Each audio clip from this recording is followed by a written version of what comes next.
It's a record. It's a record. We responded 20-minute video in 5 minutes. Connecting. I don't know if that's going to separate. And it just... Do we need to like refresh the chat? Chat saying welcome back. Yeah, I'm not getting anything. Hang on, I'll just redo it. Okay, well, 385 people are here, so I guess I can restart the story of Jared. So anyway, Jared, he lost his mind, deleted his channel, made a new one, and said he is a man of substance, and that he is 32 years old, and he wants more people that are 32 years old just like him, which I don't know why the fuck he would be so specific with that. But also, he really said, let it rip on Rags, didn't he? Oh yeah, he shit-talked Rags for a while, and the Ballad of Jared, that's wonderful. But basically, Jared said that he wants more people that will like him, not ironically, but because he thinks that people will like him, you know, unironically, which is never going to happen. So, I mean, he said in his newest video, I'm okay, you know, only 50 subs as long as they like me. And it's like, Jared, the only people that subscribe to you because you're funny. I mean, you just gotta accept it, kind of like Tommy Wiseau did. Yeah, where it's like, okay, I think it's that exactly like that situation. Because Tommy genuinely thought that he made like the next great Stanley Kubrick film, and it's literally the worst movie ever made. But he understands that people don't actually unironically like his movie. Everyone that likes The Room likes it ironically. And that's how he got his fan base. And look at where Tommy's at. He's at the top of the fucking world. Kevin Spacey can never make a movie again, and Tommy Wiseau's here at the fucking Golden Globes. That's true, yeah. And he legit made a good film, right? Oh yeah, Best Friends was like actually unironically pretty good. The thing is, although it was not directed, written, or produced by Tommy, so I could genuinely have seen happening, right, that down the line Jared hits like 2,000 subs and then he makes like a video that actually has like a decent take on something, and people are like, you know, this is actually decent, like this is good, you know, and he'd start getting appreciation from people who aren't just looking at him as a meme. But he said, that's the weird thing, he said he likes to be the butt of a joke when it's fun and stuff, but he doesn't want to be a meme. And I was like, isn't that not the same kind of thing though? It's like, how does that work? The problem with Jared is that he hasn't gotten out of his he hasn't gotten out of the initial Tommy Wiseau phase. He needs to get into the current Tommy Wiseau phase and just accept that he's a meme, because people will actually follow him for that, because that's what he does best, is just acting fucking weird and making people laugh. But he doesn't want that. I mean, that was the most subs he's ever had, and he threw it away because he's a man of substance. I don't know. And genuinely, like, Wolf will still cover him on his podcast. The reason I'm not doing it here is because I don't know, he's like a time bomb, and I can just see it happen in the future where he'll just make a video and be like, I am depressed and it's all because of the coverage from these guys' streams or something like that. So I'll be safe and just be like, oh fuck it. If he's gonna be, he comes across a little bit like flip-floppity, you know, because he said like one thing and then just completely walked back on it in this new video and delete his channel, which to me, I'm like, whoa, he's willing to make some very crazy decisions instantly, you know, because the last we heard from him was he was coming on the stream. I mean, I'm pretty sure he's bipolar, because it's like he was like actually happy. He was even like making parody videos. I didn't watch them because I don't think that Jared trying to parody himself would work out too well, because I don't think you can parody a parody. Yeah, that was weird. That was strange. But yeah, that's to update you guys as to why it won't be here, but it'll still be on Wolf's. And I assume that what you can do now, Wolf, is just like find the very best per podcast, isn't it? Instead of just like whatever's new or whatever. So I'm sure it'll be great.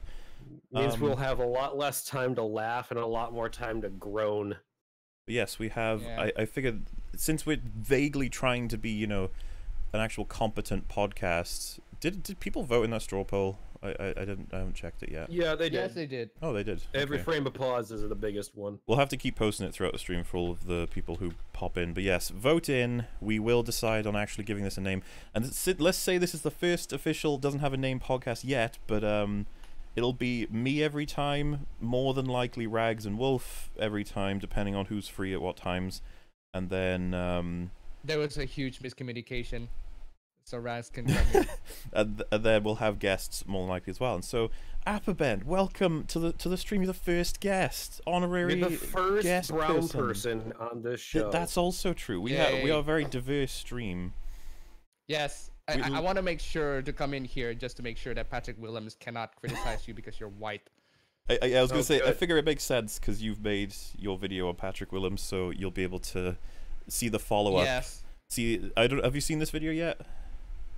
I haven't. I've seen the couldn't be first 2 bothered. minutes and then I stopped because I like it when you get sort of like the initial blast of hilarity from this. But yeah, I've heard a lot as well, and the comment section's already turned on him. It didn't take very long. Like, apparently he's making some really fantastic arguments. We got that to look forward to. I checked out some of the comments from the last video, and something that we probably should have mentioned in conclusion on Macintosh's video was that, like, the entire point of his video was how we have this toxic expectation that to be a man is to essentially die to, you know, save the world sort of thing, and that the film sort of subverts that. And it's like, I think we might have pointed out, but just the hilarity that Holdo and Rose Tico's sister do those things exactly, and they're sold as like really heroic moments. So it makes you wonder, like, how does he reconcile that? But yeah, a lot of people were like, why didn't you comment on that? And it's like, apparently we missed it, but very much an overall criticism of his video that just makes it fall apart. And there are laughing at his fucking stupid voice. There are people who are very unhappy that we've been doing this, basically responding to videos, and the accusation There are is more people unhappy that you didn't read the super chat. Oh, I usually do them in a row. I've still, for anybody who's concerned, I've got the super chats from when the stream like screwed up. We've still got them. So Yeah, I'll try to read some of them that are they're already been posted. Because there's a bunch of super chat in your last stream. There's the one that failed. Oh, I'm sorry if That's I kinda miss sad. any of those. That's my bad. But yeah, we people have been saying that Wolf, Rags, and Mola are not supposed to be YouTube police. That's not what we're gunning for at all. We're literally just No, not at watching all. these videos. Like, Oh, really? I'm sorry. I thought we were the YouTube FBI personally, but I guess. no, we're not trying to be the police. What it is we watch these videos with you guys, and we're like listening to it. That's usually what I think is the biggest problem for these people's videos, is they don't actually want you to really pay attention, because half the Yeah, time it's kind of like that. Like if you've seen that meme on Twitter every once in a while, and it says what it's like to be watching a podcast, and it's like some lonely black guy eating cereal with a poster of a bunch of white chicks laughing. It's kind of like that.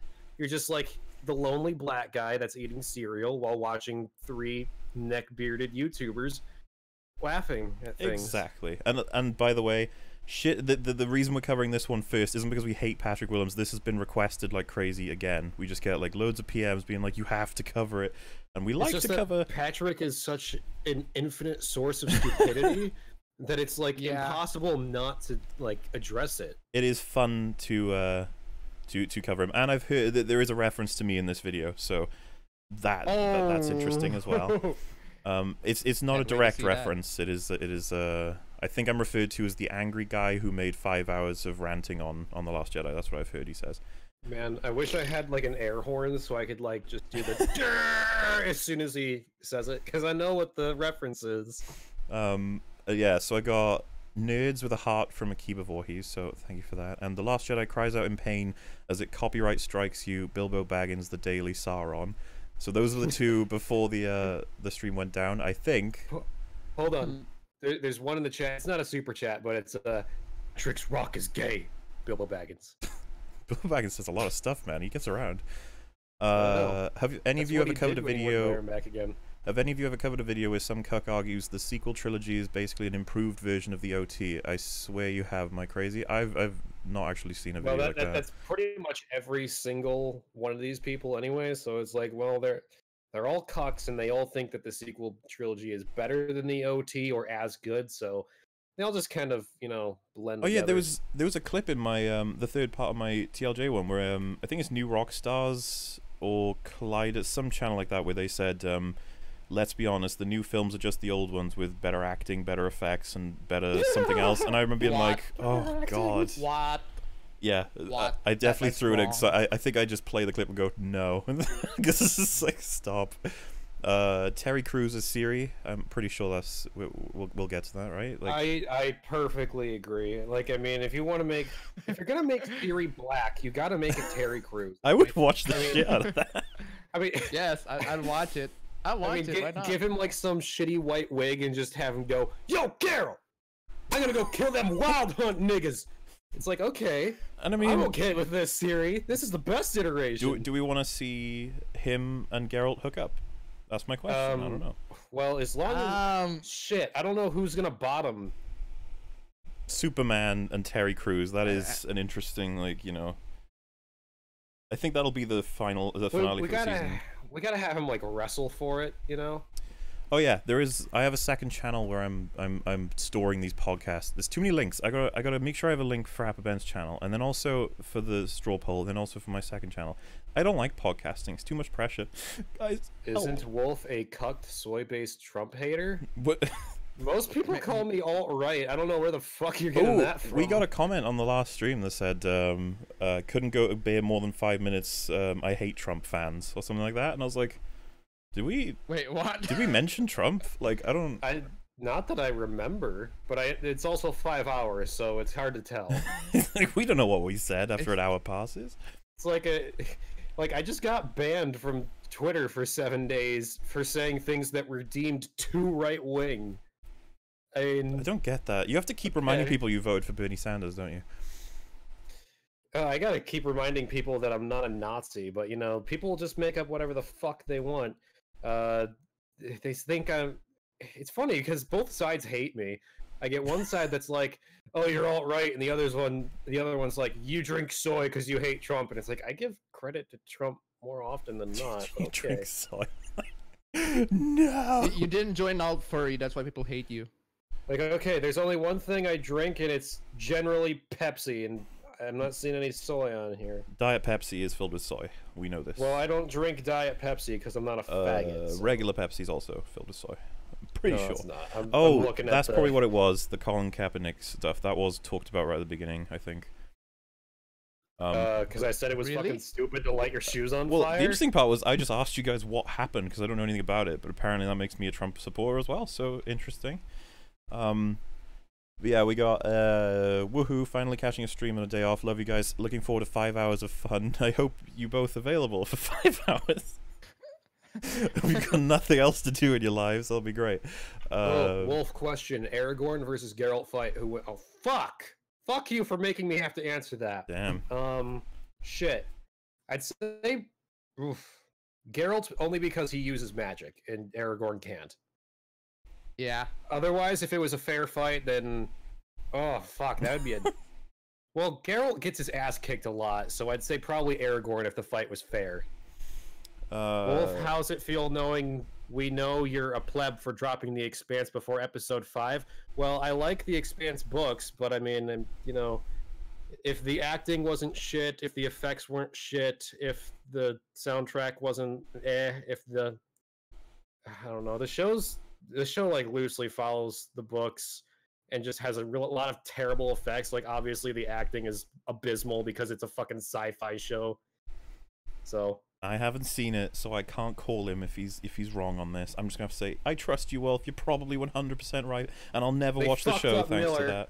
They fucked up Miller, best character in the whole first book, and they fucked him up. Damn, some fucking faggot with a shitty haircut. We've only got 2 left that we'll get started. So YouTube police would have to arrest Wolf for furriness. I'm not even 100% sure on. Makes sense. Yeah. We make some type of drinking game. I mean, every time we pause would kill you. So I don't know. Yeah. We're gonna have to leave it to the audience to come up with it because you know, we're not creatives. We don't. Me and Wolf and Appabend, we don't really make anything. Typically speaking, we just sit here and talk into the void. We just leech off of other channels. Exactly that. That's 100% it. Harley that's what the Morenstein or comments tell me anyway. Steins of Epic Mealtime has made an hour-long video telling people The Last Jedi doesn't suck, we suck. I'd love to do a video on it. I don't know if we can do hour-long videos on this. Like, we'll never be able to complete an hour video, will we? Nah. Oh no, like I still don't know how we're gonna do that TRO stream. Yeah, I know, that's going to be interesting. So that's 2 hours. We're gonna have to like, well, no, because we can't cut off the long rags clips, because then that'll like hurt the ability to respond to their points. Every time Wolf sighs in defeat, take a drink. Just Wolf going like... That makes sense. So anyway, just to send out the 3 links that I actually do need to promote as a responsible podcaster. Straw poll helps decide on what name we're actually going to name this thing. Our guest is Appabend, where you kind of have to subscribe, otherwise you're not really a true fan of this stream, because let's be honest, that's how it works. And then and then this podcast will be stored on my second channel. So all 3 of those links, there you go. I'll probably have to do it again after. I love how time someone passes. asks, "Where's dude?" when this isn't. this you realize you're watching Mauler's channel, right? So yeah, are we? Is everyone happy to begin? Yeah, let's do it. I'm not happy, but I will begin. We all know The Last Jedi very well, and it looks as if we're about to be schooled on why it's actually great By the racist himself. Hey man, Can't it's wait. not not to sidetrack, but I think it was H Bomber guy who was asked on Twitter recently, why is it racist? No, is it racist to say the Japanese people suck? But also not racist to say that white people suck, and then he said yes, and then I looked at like the responses, and I don't know, man, that side of the aisle, like they 100%, and I don't know what side of, it's like a giant circle, whatever side they represent, but they were all like, yeah, it's totally not racist to say anything bad about white people as a whole, and it's just like, how does that work? Is that being updated in the dictionary yet, that racism is about power as well as race? Because if that happened, I feel like there would be riots in the streets. for changing the definition He's of a still word. very salty because the Japanese turned Sherlock Holmes to an anime. What? What? Is that a bad thing or a good thing? I don't know. Yeah.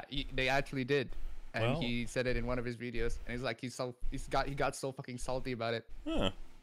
Well, either way, I don't get the rules. I've talked about this with other people before. I was just like, if they could just provide me consistent rules on this whole thing, then maybe I could get on board. But seems like they contradict themselves quite a bit, so it gets confusing. Anyway, Patrick Willems has previously said that if you're a white critic, you won't have much to offer on black films, I suppose. Obviously, the reference was Black Panther, so that won't be coming up here because there's plenty of people who are white in Star Wars, so we can still offer something. I think that's how that works. How often do you think he's going to tell us that because we're white, our opinions don't matter, as he's a white guy telling us? That's the other thing people would point out. It's like, how does that work? That's why you have me here. That's why you have me here, so that I can validate you guys. That you guys, Oh, that thank your God. opinions matter. So basically, you're our brown knight. You shine a light in the darkness for when we're wandering around wondering if we're racist or not. You are proof that we are not. So No. I suppose let's begin. Previously on Patrick Explains. I thought you were finally on your way back to Oh, the city. Skid. Wow, I feel so awake right now. It's 3 a.m. Do you think it's that tea he's been drinking? Is there Soy caffeine? tea? Wait, pause it. Now I gotta see what the ingredients are to Barry's tea. You just want to find out if there's soy in it. Are you serious? Well, I genuinely want to know, because if it is, I think that will be absolutely hilarious. Let's see. So it's strange to bring in Made the in parents, but Ireland. I'm assuming that this is something he's done before. Otherwise, wouldn't this be very strange for the parents? I don't know. Barry's tea. Why won't it show the ingredients? That's what I need to know. Wolf doing the important investigations. Well, people need to know. True, it's true. Okay, even if it's not there, he can actually just pour soy milk in it. Yeah, Wolf. It doesn't prove anything. That is true, because he did have that jug of milk with him in the last video we saw. Exactly. I mean, Okay, here we go. No, wait, that's still not it. Shit. Come on, where's the ingredients? You'd think you just have this. Do you I'm want probably gonna add the soy Talk, later. the shop. Here we go. Here's the red one. What the hell? Okay. Just go on with the video. I'll keep doing my... all right, you continue the sleuthing in the Alright. background, I guess. Trick, what's going on? Nothing. I just wanted to come back, see you guys, and have a chat. What's with the camera? Oh, I'm recording this so I can put it on the internet, obviously. I think we're ignoring the bigger question. Who's that person next to the camera? Sup? Oh, that's just my intern. How the hell? He has an Is his intern? mom Irish? Yeah, apparently. That's weird. That's interesting. A lot of Americans seem to have been kids of people who've immigrated over, I guess. But I guess the dad is American, the mum is Irish. I'm a little bit confused though. I don't know. This is a bit of a strange format, Nation but traitor. fair enough. Also, he has an I'm intern. I'm not sure what this skit is supposed to represent. I'm assuming there's going to be a payoff, like, or is There's this a gonna be a format? punchline. Maybe it's a format that he runs where he like explains films to his parents or something like that. I don't know. We'll have to see. There's soy in tea? There is soy in it. Isn't it dependent on what tea Oh. you're using? I guess. I don't know. It's berries tea made in Ireland. It's fascinating how invested you are in finding out. Well, I just really want to know. Because it would just be like the cherry on top. Like, well, I mean, the cherry on top would be if he's a Jew. This would be like the whipped cream. The edge, too little edge. You gotta crank it up, Wolf. How do you get an intern? Usually I'm here to talk about movies I think are underrated, that don't get the attention they deserve, but this one is different. I want to talk about the biggest movie of 2017, a movie that pretty much everyone who watches movies has seen. Is it the biggest movie of 2017? It probably is. Yes. I was just thinking, like, Yes, it is. would 2018's Okay, biggest movie You said be? one correct thing. That's Would it be better. Infinity War would be the biggest of 2018, or is it someone else? Oh, undoubtedly. And Probably it's Black either Panther's the follow-up to Yeah, that. isn't it? Infinity War or Black Panther. I wonder That's if disappointing. it did better than The Last Jedi or not. Like overall, or even an opening box office. I'm not even sure, but yeah, fair enough. That's probably true then. I want to talk about Star Wars Episode 8, The Last Jedi, because for some reason, a whole lot of people don't like this movie. Yes. A lot of people... For some For reason. some reason. Yes, they don't like this movie. It's They almost don't. like it's almost like he doesn't know. Kind of like, you know, how he admitted to only talking to people he respects and likes because he lives in an echo chamber. You know what? I can actually say I understand why people like it, because I've heard what they say about it. It's not necessarily accurate to the film every time, but I know what Anytime. they say my when they sister- say they like it. My sister likes it. Then again, she's dumb. Oh. And my brother didn't like it. But then again, my he's brother- also dumb. No, my brother didn't like it. My little brother didn't like it because he saw when Admiral Akbar died, he was like he stood up on the theater and it's like he pulled his two middle finger on the screen. It's like I'm not kidding. Like, Genuinely, I had missed it Dude, on my your brother's first watch awesome. through. I missed it on my first watch through that they said Admiral Akbar died, and I was like, when I finished the film, I hadn't even thought about the fact that he wasn't there yet, and then I remember reading online that it's like they unceremoniously flushed him out the freaking ship, and I was like, really? Like, I didn't even Yeah. catch it. Yeah, he was so pissed in that. Like he just stood up on the freaking theater. It's like he throw his middle finger on the screen. It's like Jesus Christ, brother, chill.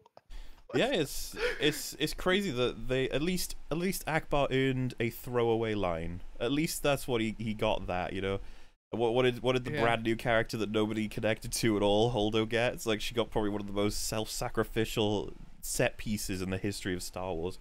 But just It you know, could be him that sacrificed himself in there. yeah, because I don't even necessarily defend the ramming maneuver, but fucking hell, throw Akbar in there instead of Holdo. Make Akbar the one who wouldn't tell Poe the plan, whatever. Just why do you need Holdo? He could even scream it's a trap as he's flying it into the supremacy. Wait, a lot of people are saying F. Does that mean the stream's down? No, FF just to repay respect for. Oh, Akbar. okay. Yeah, F for Akbar. Why would you? The film didn't pay him respect. Why, like, there's no point. are really angry about it. Now, instead of telling you why you should see it, since everyone watching this already has, I want to tell you why I love it, because I do. Good I for think you, this man. movie Good is for you, goddamn man. incredible. Good for you. I was gonna Good for say, you, man. Good for you. he can. There's gonna be a big difference when he tells us why he loves it. Is he gonna cite things that actually happened, or is he gonna make stuff up? Or is he going to change parts of the film? Or is he going to ignore parts of the film? Is he just going to say, I loved it? Because that's fine. You're welcome to love it. But when you start telling people stuff like, Poe didn't tell her the plan because... Well, she didn't tell Poe the plan because it makes total sense and I love it. It's like, I guess that'll be the interesting sort of line crossed. Go on, Patrick. It is easily the best Star Wars movie since The Empire Strikes Back, and today... I'm sorry, what? I'm sorry, what? Oof. I'm sorry, what? I'm sorry, what? I missed that. I'm sorry, what? I missed that. He talked about Empire last time. I missed that. A lot of people are really angry about it. Now, instead of telling you why you should see it, since everyone watching this already has, I want to tell you why I love it, because I do. I think this movie is goddamn incredible. It is easily the best Star Wars movie since The Empire Strikes Back, and today... No, wrong. So he's saying it's better than Return of the Jedi, all the prequels, Force Awakens, Rogue One, and Solo. That I will watch. I'd rather watch the. I'd rather watch the Ewok Adventures movies than watch The Last Jedi again. Because at least like the Ewok Adventures movies were so bad, it was like kind of funny. The characters will be given respect in the Ewok movie. At the very least, it was just funny to watch a bunch of little teddy bears beat up Tusken Raiders that were on Endor for no reason. It's fun to see Ewok watching porn. Why wouldn't you just say I like it more than all the other movies? Why do you have to say it is better than everything since? We're just like, okay, making it harder to follow along. But seriously, sure. Patrick, do go on. Do go on. We're gonna talk about why.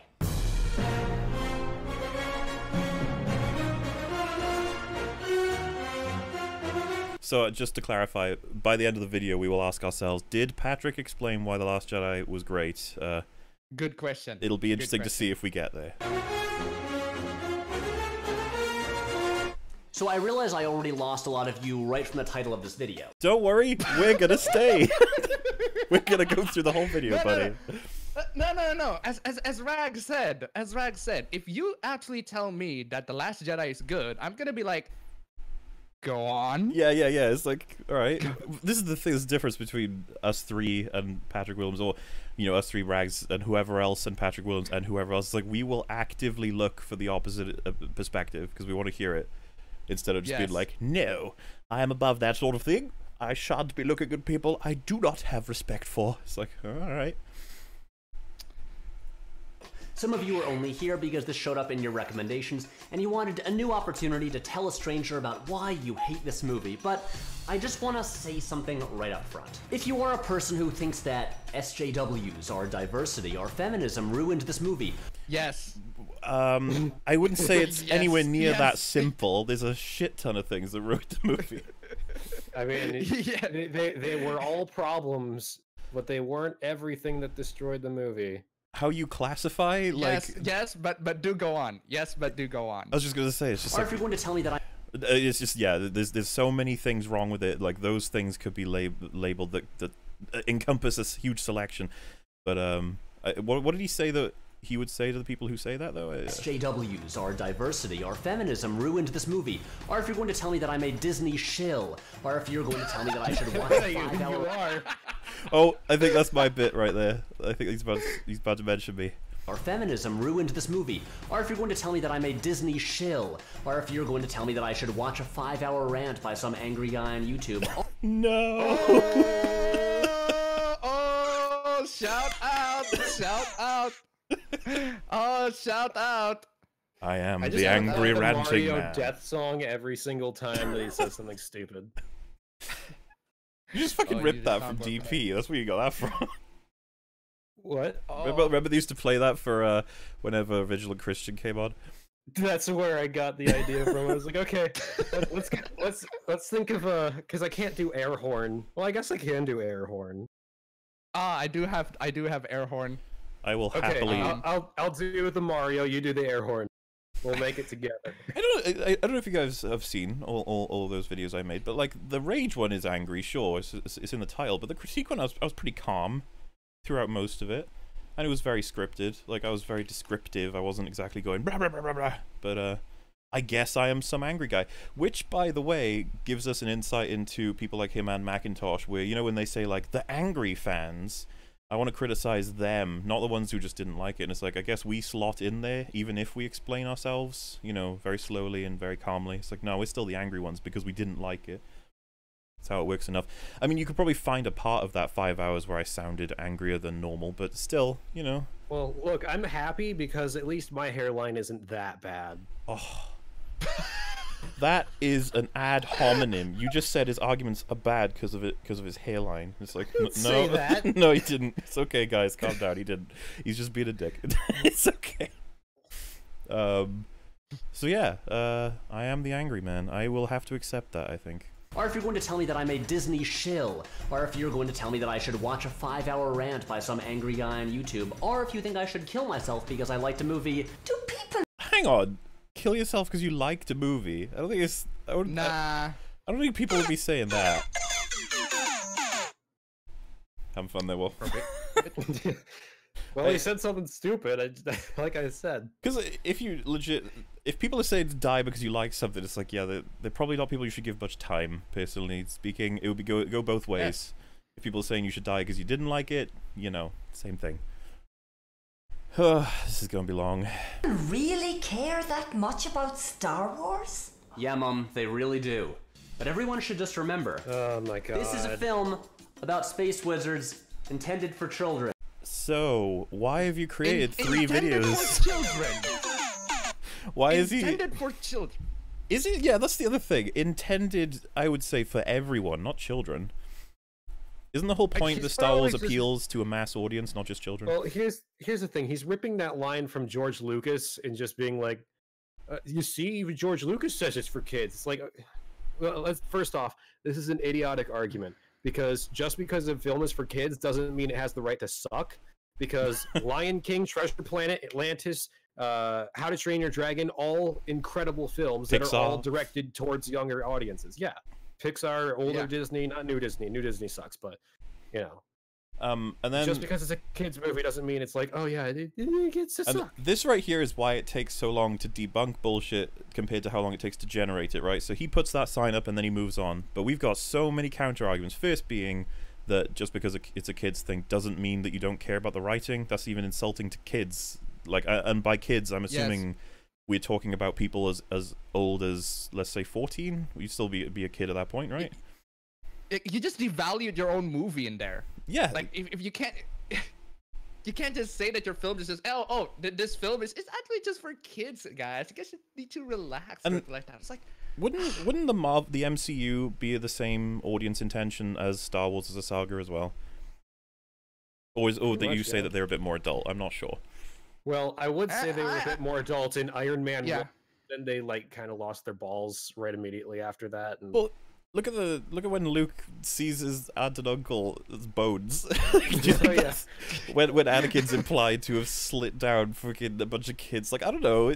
To me, I'm just like, oh yeah, this is just the exact same thing as the Lego movie. You know, it's just like that. Oh yeah, 5-year-olds watching Anakin slaughter a bunch of 5-year-olds. That's totally kid-oriented. And once you move from that argument, you move on to, but hang on, you're telling people to stop getting so angry, and like you're gushing about it. So one side of the emotions is okay, but the other side isn't. It's like that doesn't seem very consistent. It looks like you're just policing people about how they should feel. He is. He absolutely is. And like really telling humans how much they should care about something, it's historically doesn't work very well. Like humans don't like it. Yeah, let's go on. Of course. I'm not saying you shouldn't take it seriously, just maybe... You kind of do. What is he... You kind of do. It's a kid movie, calm down. Also, take it seriously. You're like, what? What? Well, my brother didn't take it seriously, and he got pissed off.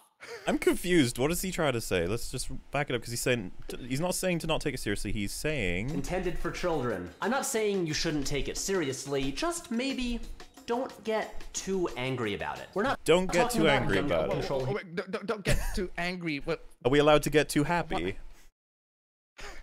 Is there such a thing as too happy? Because I'm assuming that's what this comes down to. It's a matter of you can feel positively, but you cannot feel negatively. But I don't see like that 5-hour video. I don't see her being angry at all. I mean, you're just explaining Well, I made why the film is It's 5 bad. hours, so I must have been angry to make something like that. It couldn't Well, be that I you had were definitely angry when you were like, that Dishonored Wolf guy. His Thor Ragnarok video was honestly terrible. Had no cogent arguments at all. you know, I was very angry. And I shouldn't get that angry about a movie that's meant for children, like Thor Ragnarok. Exactly. Thank you, Patrick. Thor was, I mean, honestly, Thor Ragnarok was more child-oriented than The Last Jedi. Look, I think what we can take from this is that, you know, when you sign up or you book to go see a movie, as you walk in, Patrick will be standing there and you go, can you just, how invested am I allowed to be? And then he's like, it's a 7 on this one. 7 out of 10. You're like, thank you, man. Just to Now, clarify. I wonder what objective lens he gets that one from. Because you know why he feels like he's on the upper end of this one. He's like, calm down, don't get so angry. And everyone's like, haha, true. So I don't get it on the emotional scale for the people who are going nuts, like Patrick, talking about how it's incredible, it's great. The visual language, the subtext, the lessons it teaches of humanity. And you have like a 5-year-old like, huh? He's like, oh, right, it's not meant for you, I guess, sorry. It's very interesting that he said that you shouldn't be angry about this. Like I'm not even a Star Wars fan. Like I'm not a Star Wars fan. Like I could see like that film. It's Last Jedi is terrible. Like I'm not even a Star Wars fan. Like I am the sort of demographics. Like you know when people bring up Star Wars, back the new episodes came in. Like episode 7 came in. It's like it was intended for like to bring people go back to Star Wars. Like hey, Star Wars exists. Like hey. Come here, Star Wars is back again. It's like I'm one of the newcomers, like their target audience. Like, but even 9 was like, okay, 7 was, and then you have Rogue One, which I gotta say, Rogue One is the best out of all of them. But it was still, and then you have Last Jedi, which was just even, and then you have Solo. And the S starts to get really lazy. You're like, Then it's like, oh, you don't even care anymore. all right, Yeah. Patrick. Now that you've dashed all of the evil haters, let's hear some of these arguments, shall we? Thor was child-oriented. We're talking- Oh my god, your hammer pulled you. Oh, okay, you got a point there now. I forgot about that. Well, this is the thing though. I was clarifying if Star Wars is oriented to children, surely the MCU is as well, because they have. I think what Wolf is trying to say is that Thor Ragnarok is a lot more childish. Oh, I agree. In terms of the humor. They even in like terms of the they humor, it's make a lot more light of all the childish. dramatic things that happen. They're like la la yeah, la, you know. that's more what I was going for. Like the kind of tone throughout the But you movie, whereas can- Last Jedi was more serious. Even You though can it was have terrible. adult jokes hidden in kids stuff though. Like this is the thing. True. But it's a pointless there thing has to even been. talk about because we enjoy children's stuff that was clearly meant for children because you can make it good. You can tell a good story. You don't. It's implied with what he said that you need sex, violence, drugs, and whatever else to tell a story that's interesting for adults. It's like no, you don't. You really don't. You can literally be a story about friendship, and that's it. Shrek. What are people referencing Shrek now? Yeah, I think Shrek is good. I know there's memes, but Yeah, it has tons of adult jokes in it. Shrek 2 is good Shrek shit too. 2 is the best. Shrek 3 is the worst. And oh god, yeah. And this is the thing, like, what does Yeah. it mean to? What if I took Shrek seriously and talked about how good I thought that was, writing-wise, Adventure Time? You know, I don't really. I wish he was here so I could be like, Patrick, what does that mean though? What are you saying? When people celebrate how well written something like WALL-E or Incredibles or Monsters Inc. is, are you like, oh god, calm down? It's a kid's thing. Because you do it to the negative side, but do you do it to the positive side? Do you keep that consistent? Probably not. Please do a 5-hour analysis on Shrek. About a movie about space wizards intended for Oh children. god, he does it again? What, didn't he just do that, or did we rewind?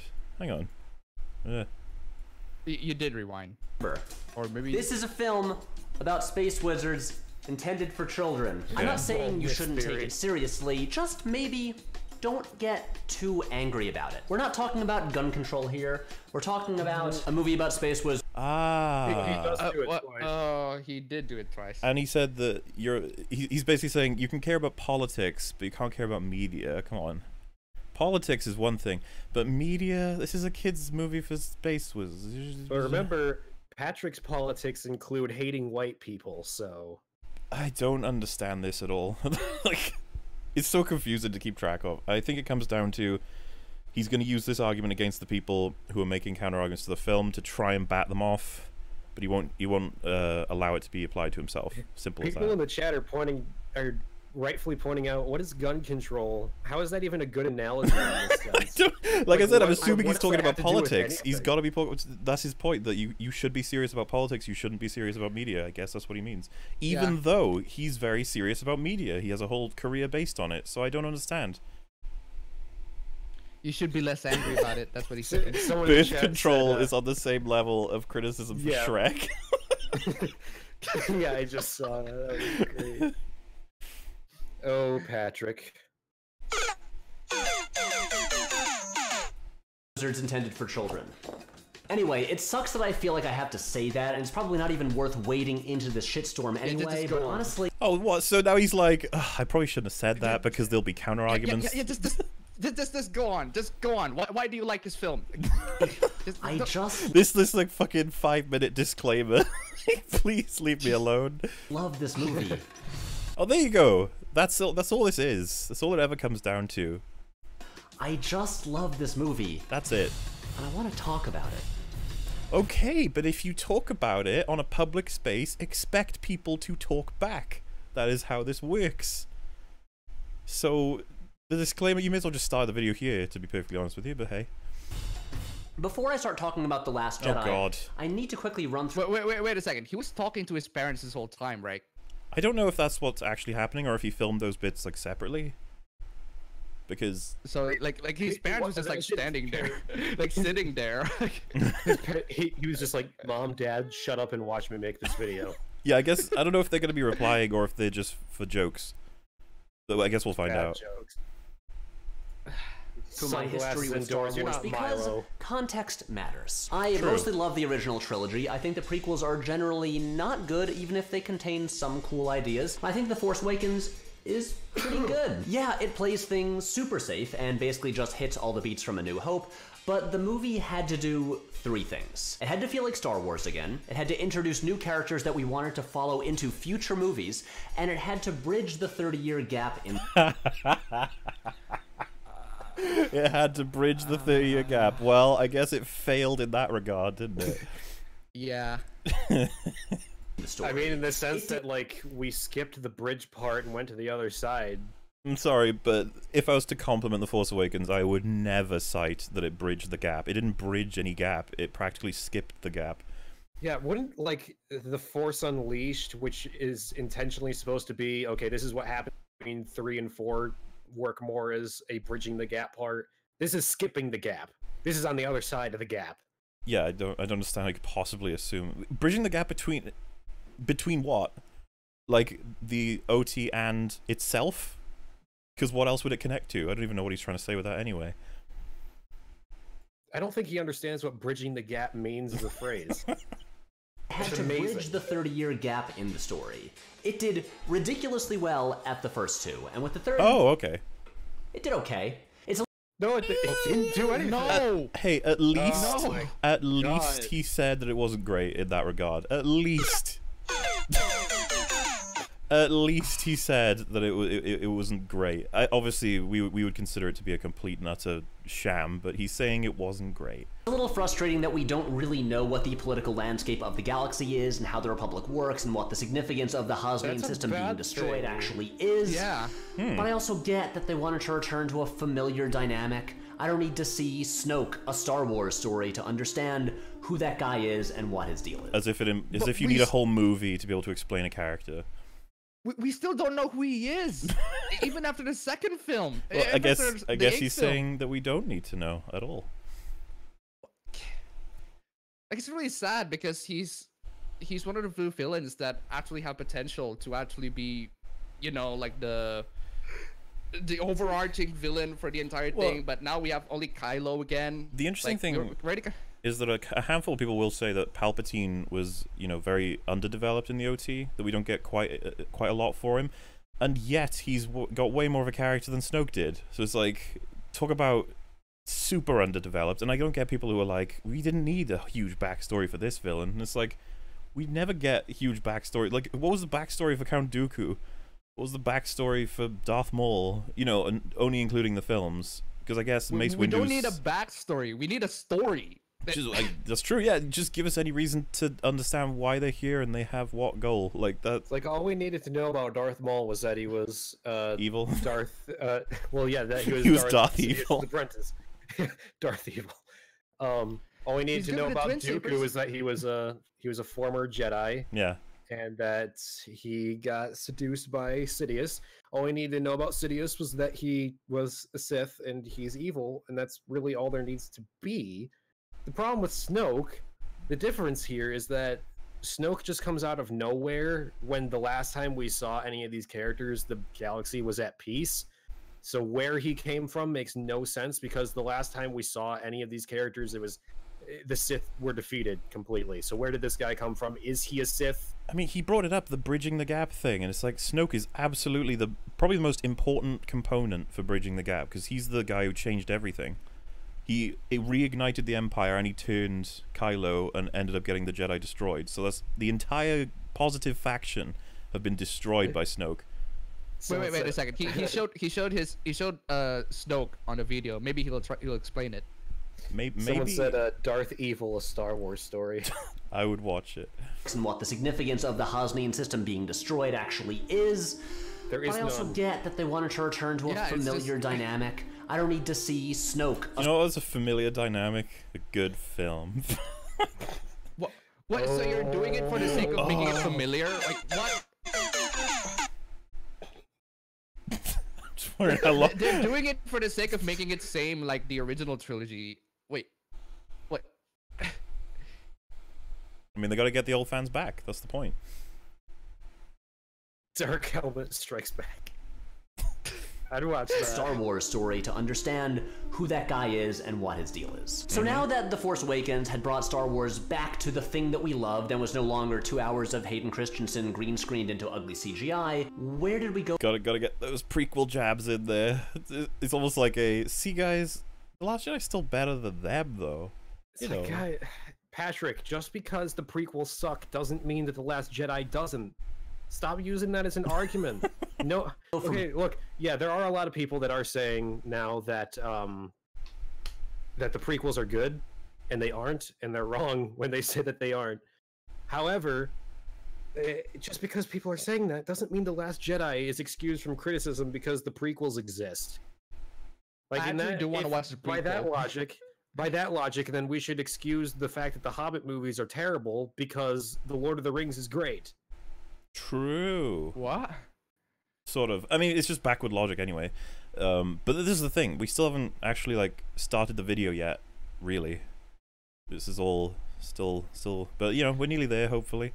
I'm wondering if he's going to pull out a fucking piece of card again, too. Here. We've got all this set up. We've got a hell of a cliffhanger ending. So what comes next? A lot of people had a lot of demands for this movie. Explanations and answers and confirmations of fan theories, and look. I like how that gets waved off. We expected to get answers? It's just like, the answers create stakes. Yes. The answers create the world. Like, why is this such a, like, crazy demand from the fans now? Why is that looked at as crazy when JJ was the one who made us ask the questions in the first place? I mean, really, the only thing that I hate this argument that people keep bringing up where it's like, fans are just angry because they didn't get their fan theories. Like, anyone that knows anything about fan theories knows that fan theories in every situation are 99% inaccurate. Yeah, I was gonna say, so you know, there's a shit ton of fan theories everywhere, all over the place. Jar Jar Binks is Snoke, you know, like that. They're all over the place. If people were that, you know, attached to fan theories, then every single movie everywhere would get hated on just because of that. But that's the thing. No one cares that much. You're applying too much credit to something that no one really cares about. You know what I look at it as is, you have a birthday coming up, and then your parents are like, what do you want? And you go, surprise me. And then Instead of picking you up that video game you wanted, or maybe some shoes you were after, or a ticket to go to a place that you really want, it's just an empty box, and they're like, aha! And you're like, oh, yeah, that's a surprise. It subverts expectations, guys. But, like, you're just sitting there like, I mean, I guess I asked for a surprise, so, wow. And you get this immediate sense of, do you hate me? Like, why would you do this? And then Ryan Johnson's like, no, I just hate Star Wars. And you're like, oh, okay, I understand. Yes, being hyperbolic, but it's just, I would like to hear a better argument for how this is all caused by false expectation, because it almost seemed like a cop out that they didn't have to do more work, you know, balance more of the, like make everything fit more. Because if you just say that there is no answer to Snoke's origin, Rey's origin, whatever else, then you don't actually need to do anything other than just tell whatever story you wanted to do in The Last Jedi, which, as we found out that he got rid of the notes from J.J. Abrams, that Ryan Johnson clearly did come in wanting to tell his own story, which, there you go. Like, he doesn't care what the first and third movie was in the trilogy, and he certainly doesn't care about the older ones. He just wanted to make his art. And that pissed people off. I made a whole video about that. But personally, those weren't really my top priorities. I just wanted something new. I didn't want another beat-for-beat repeat of the original trilogy. I wanted Star Wars to surprise me. They kind of did do some of that, though. They kind of did. Yeah, there's a bunch of stuff they redid. So, not sure where he's getting that from. Yeah. Like, I guess he's gonna argue that they may have copied a few things, but they had it end differently, so... That's, I mean, a bank robbery is surprising, doesn't mean it's good. Yeah, I don't think they appreciate that concept, because it's rare that we get told why it's good. It's just, but it's different. To expand the scope of what a Star Wars movie could be.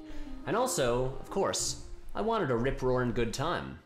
And that is exactly what I got. Right from the... Hey, so it looks like we're going to begin the actual arguments now. You guys ready? This is going to actually involve references to the film. This is where it's going to get interesting. And get the Mario soundtrack ready. You're gonna piss everyone off if you keep using that. Yes. And that is exactly what I got. Right from the opening scene, I could tell something was unique about this movie. The movie begins with a space battle that is seriously one of the best space battles in the... Oh, okay. Please give me a reason. Okay. Go on. Entire series, but near the end, it does something amazing. Okay. In Star Wars, we've seen a lot of battles, and in those battles, we've seen a lot of random rebel pilots die. But I've never really cared about them. No disrespect. You didn't care about Porkins? I guess. So I guess you didn't care about Biggs. Wait. Why would you care about the rebels that died in the Last Jedi? Like, they're about as equally not as developed. Like, just because you don't know their names, their history, or how they even came to be in the positions they are, doesn't mean you shouldn't care about them, sir. What is wrong with you? Is it because they're women that you don't care about them? Jesus. Really cared about them. No disrespect to Biggs and Porkins, but they were never really characters. How dare you? But The Last Jedi shines a spot. Hang on, he said they were never really characters. How are these guys characters exactly? Yeah, exactly. What's her name exactly? Asian it's -- Paige Tico, and I know that because everybody wanted her to be in Rose's place. Because she's more attractive. Oh, that is because that is obsolescimist. That is, it's a weird. I'm just saying, it's the reason. Because it's Rose's sister. Mm-hmm. Because Rose's sister's more attractive than Rose. Is that going to be her character, that she was Rose's sister? I wonder. Rose's hotter sister. Light on Paige Tico, and for 2 minutes, she becomes the star of the movie. Paige's desperate attempt to... That's not... I'm sorry. Okay. How exactly do you learn about her character from this selection of... She's just trying to activate a remote. That's it, yeah. I don't understand. Like, give me something here. Come on. To drop the bombs is more suspenseful and more emotional than anything in a... Yeah, you keep saying that that's what it is. No references. ...battle scene since Luke's trench run. And as the movie reaches... How is that as epic as Luke's trench run? Just saying it. Look, it's all opinion. We're not going to get anything about the looks of things, but yeah, I'm surprised because I was just confused from the get-go watching this scene. I remember being so thrown out by the bombers in general. I was just like, what in the hell are these things? And then like how they drop and how the TIE fighters just allow the last bomber to destroy the dreadnought instead of destroying it. I was so confused because, you know, you could get a triple kill on bombers with half a TIE fighter. So There's a significant design flaw in the bombers. Very significant. There's several significant design flaws, but sure, which one are you thinking about? Man, I don't know. Like the fact that it's very easy to destroy.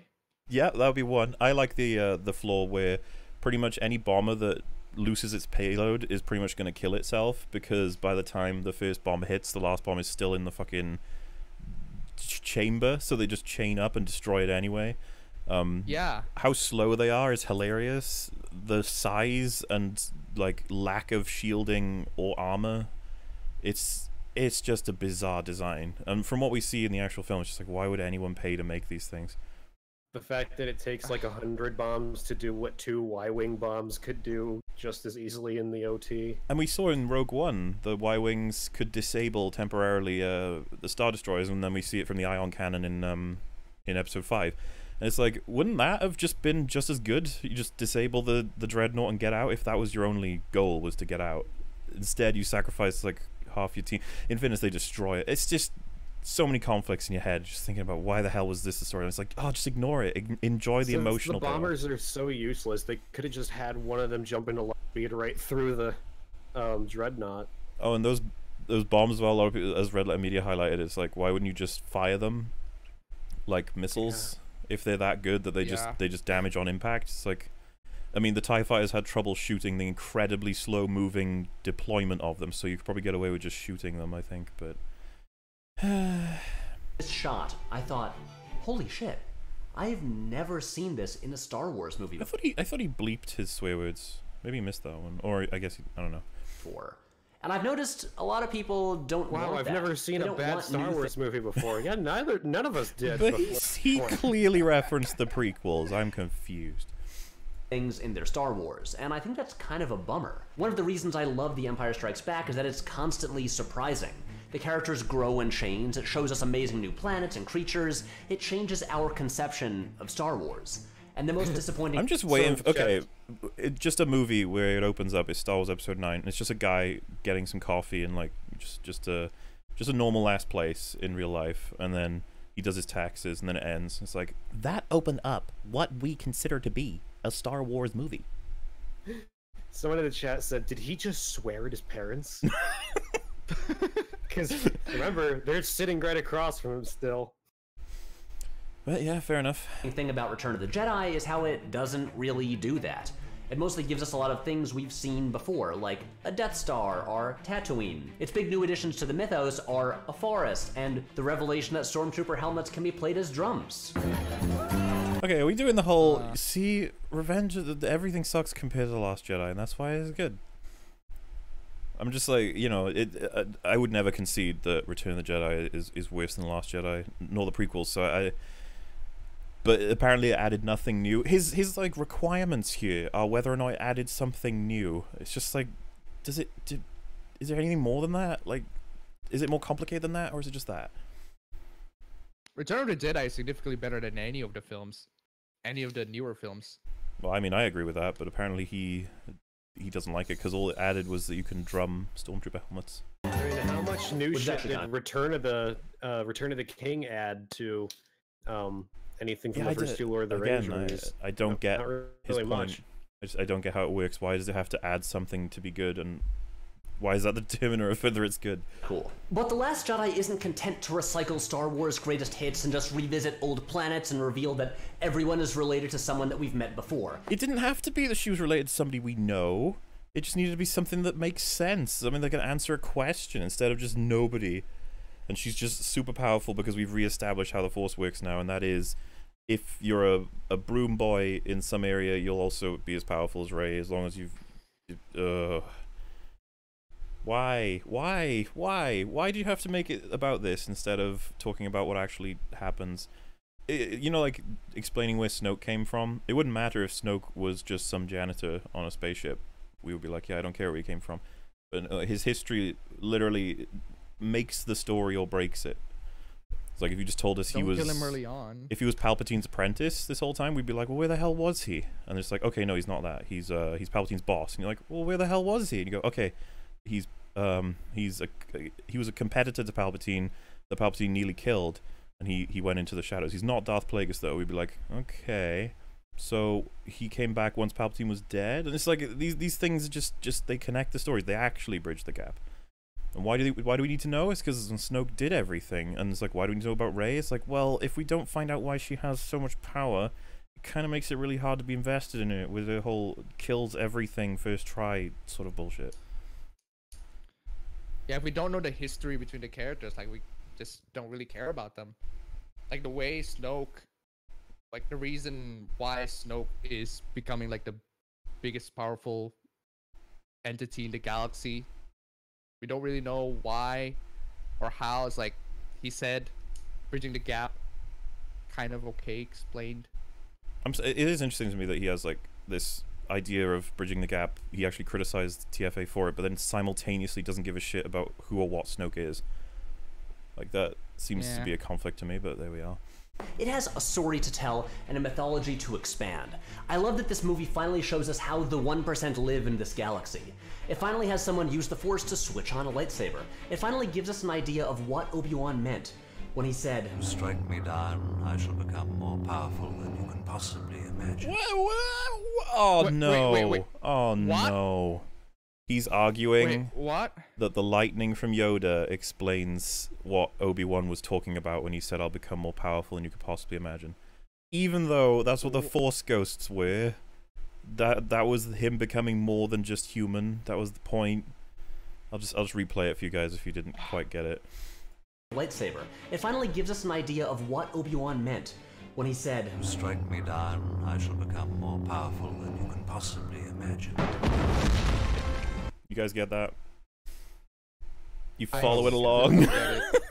I still don't get it.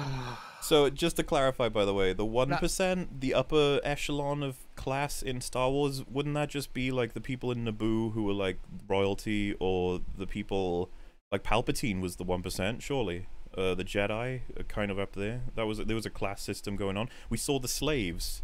We know classes already existed. Wouldn't Lando technically count as one of the 1%? I suppose. I guess it's different for every planet because they all have different ecosystems or whatever. But it is interesting, by the way, because I think some people in chat are picking up on it. The fact that you referred to them as the 1%, it's almost like, seeing a bit of a drip feed of politics there. We'll see if he mentions that again. But yeah, I like the way he slips that in, though. Like, by the way, you know this thing that people have a huge problem with, Yoda fucking firing lightning? It actually makes complete sense, because it's what Obi-Wan was referring to. It's like, no! No, stop. If Obi-Wan was referring to that, why wouldn't he have used it? Just stop it. Stop it. it gives us great new Force Also, the thing abilities that that he feel like liked, natural extensions. all of the things that he liked are very like irrelevant things. I don't really care if Star Wars like show the 1% side. Like, just Yeah, give like me a good film. we want to see character related arguments, not fucking. They showed how the 1% lives. Like, It's very small. It's a very small, good thing. I guess if the film is so bad, you have to like grasp so hard to the smallest things that are you can interpret as good. Like, why wouldn't he want to talk? Well, he's going to talk about the characters, I assume. He's just getting out the small things. Maybe that's what we're doing right now. As for Force Skype chat, I don't necessarily have a huge issue with it. But like, you know, like it's mostly fine. It's just like it's obviously an excuse to get them to speak to each other, the protagonist and antagonist. It's just that obviously, apparently, it takes an incredibly powerful force to be able to do it, and Snoke was obviously given that intro, which is why we kind of again wanted his history. So that slots in nice and easy instead of just being like, oh, he was super powerful, more powerful than Palpatine. Also, he's dead by, and it's like, oh, okay, that was interesting. Extensions of what we've seen before. And speaking of the Force, no other movie explains it as well as Luke does here. I was just Yoda at Empire has the definitive explanation of the Force.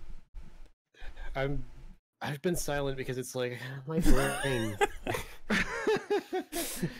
It's like I don't know how anyone on Earth can be as dumb as Patrick Willems. I don't think there's. I mean, Well, This is Patrick. I can't To even quote an email Jonah Hill once wrote describing a Jump Street Men in Black crossover. to quote it's the clean and intellectual maestro Jonah Hill. to quote Jonah Hill, yeah, this took a turn. Like, all right. rad and powerful. I want to bring up something that doesn't get It was, I missed that. yeah. Roll that back. I missed that. clean and rad. Oh wait. Quote an email Jonah Hill once wrote describing a Jump Street Men in Black crossover. It's clean and rad and powerful. I want to bring up something. Clean, Really? rad, and powerful. Like my persona. Gonna require some qualification there, Mr. Patrice, because I don't really follow. Something that doesn't get talked about enough. Star Wars has always been weird. Remember the cantina scene? Who the hell said Star Wars wasn't weird? Yeah. I mean, yeah. Is that like The Last Jedi doesn't make any sense, and then he responds, Star Wars has always been weird. It's like that's not that's not what It's not an That's argument. not the argument. Not an argument. Not the argument. Remember Figrin Dan and the modal nodes? Remember how there's a fucking devil in there just chilling at the bar? And don't swear to your parents. Yeah. That's not our argument. Also, dude, I just realized like Yoda shouldn't be casting lightning. That's ridiculous. Then he goes, "There was a fucking devil in the cantina." It's like, oh, okay, Yeah. that's Yeah. I mean, like, yeah. that's not our argument, though. Just. a one-eyed tentacle creature in the trash compactor. What does that have to do with anything? Okay. Okay. And. Since the very beginning, Star Wars has been full of weird. Do you think he said that as if people have forgotten? He's like, do you guys remember the episode 4 one? You know, the old one? Not many people have seen it. It's the one with the tentacle one. It's like he expects us to either be like, "Oh yeah, The Last Jedi doesn't suck because of that," or he expects us to say, "Oh yeah, Star Wars sucks because there was a devil for a second and a half." It's like you're furious at the film, and then he takes you to watch episode 4. You see the scene with the tentacle, and then you go, "Oh, The Last Jedi was actually very good." Right. Like, I completely forgot about has the anyone tentacle. Has anyone ever made the argument that The Last Jedi is bad because it's got weird shit in it? Yeah, this is the thing. I don't understand where he's coming from with this one. Weird shit, and The Last Jedi lives up to that legacy. Okay. The giant No, it alien doesn't. cow thing that Luke. Oh god. Okay. To be fair, there was one person who did say that The Last Jedi was bad because there's some weird shit. Oh, It was well, Jared. Jared. Okay, well, you don't want to he's a little be. bit of an exception. You do not want to be caught arguing for the milk monster. That's not a great position to have, but go for it, Patrick. This is just go the for absolute worst screen to pause on. it. Go for it. And The Last Jedi lives up to that legacy. The giant alien cow thing that Luke milks is one of my favorite additions to this.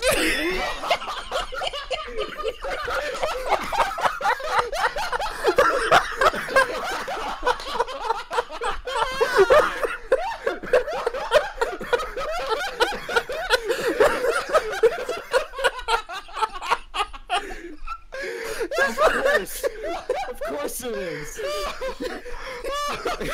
Why am I even? I'm not even surprised by that. It's one of his Stop. Time out. It's one of his favorite additions. I really want to hear him quantify Oh my god. why this is his favorite edition. Why is that?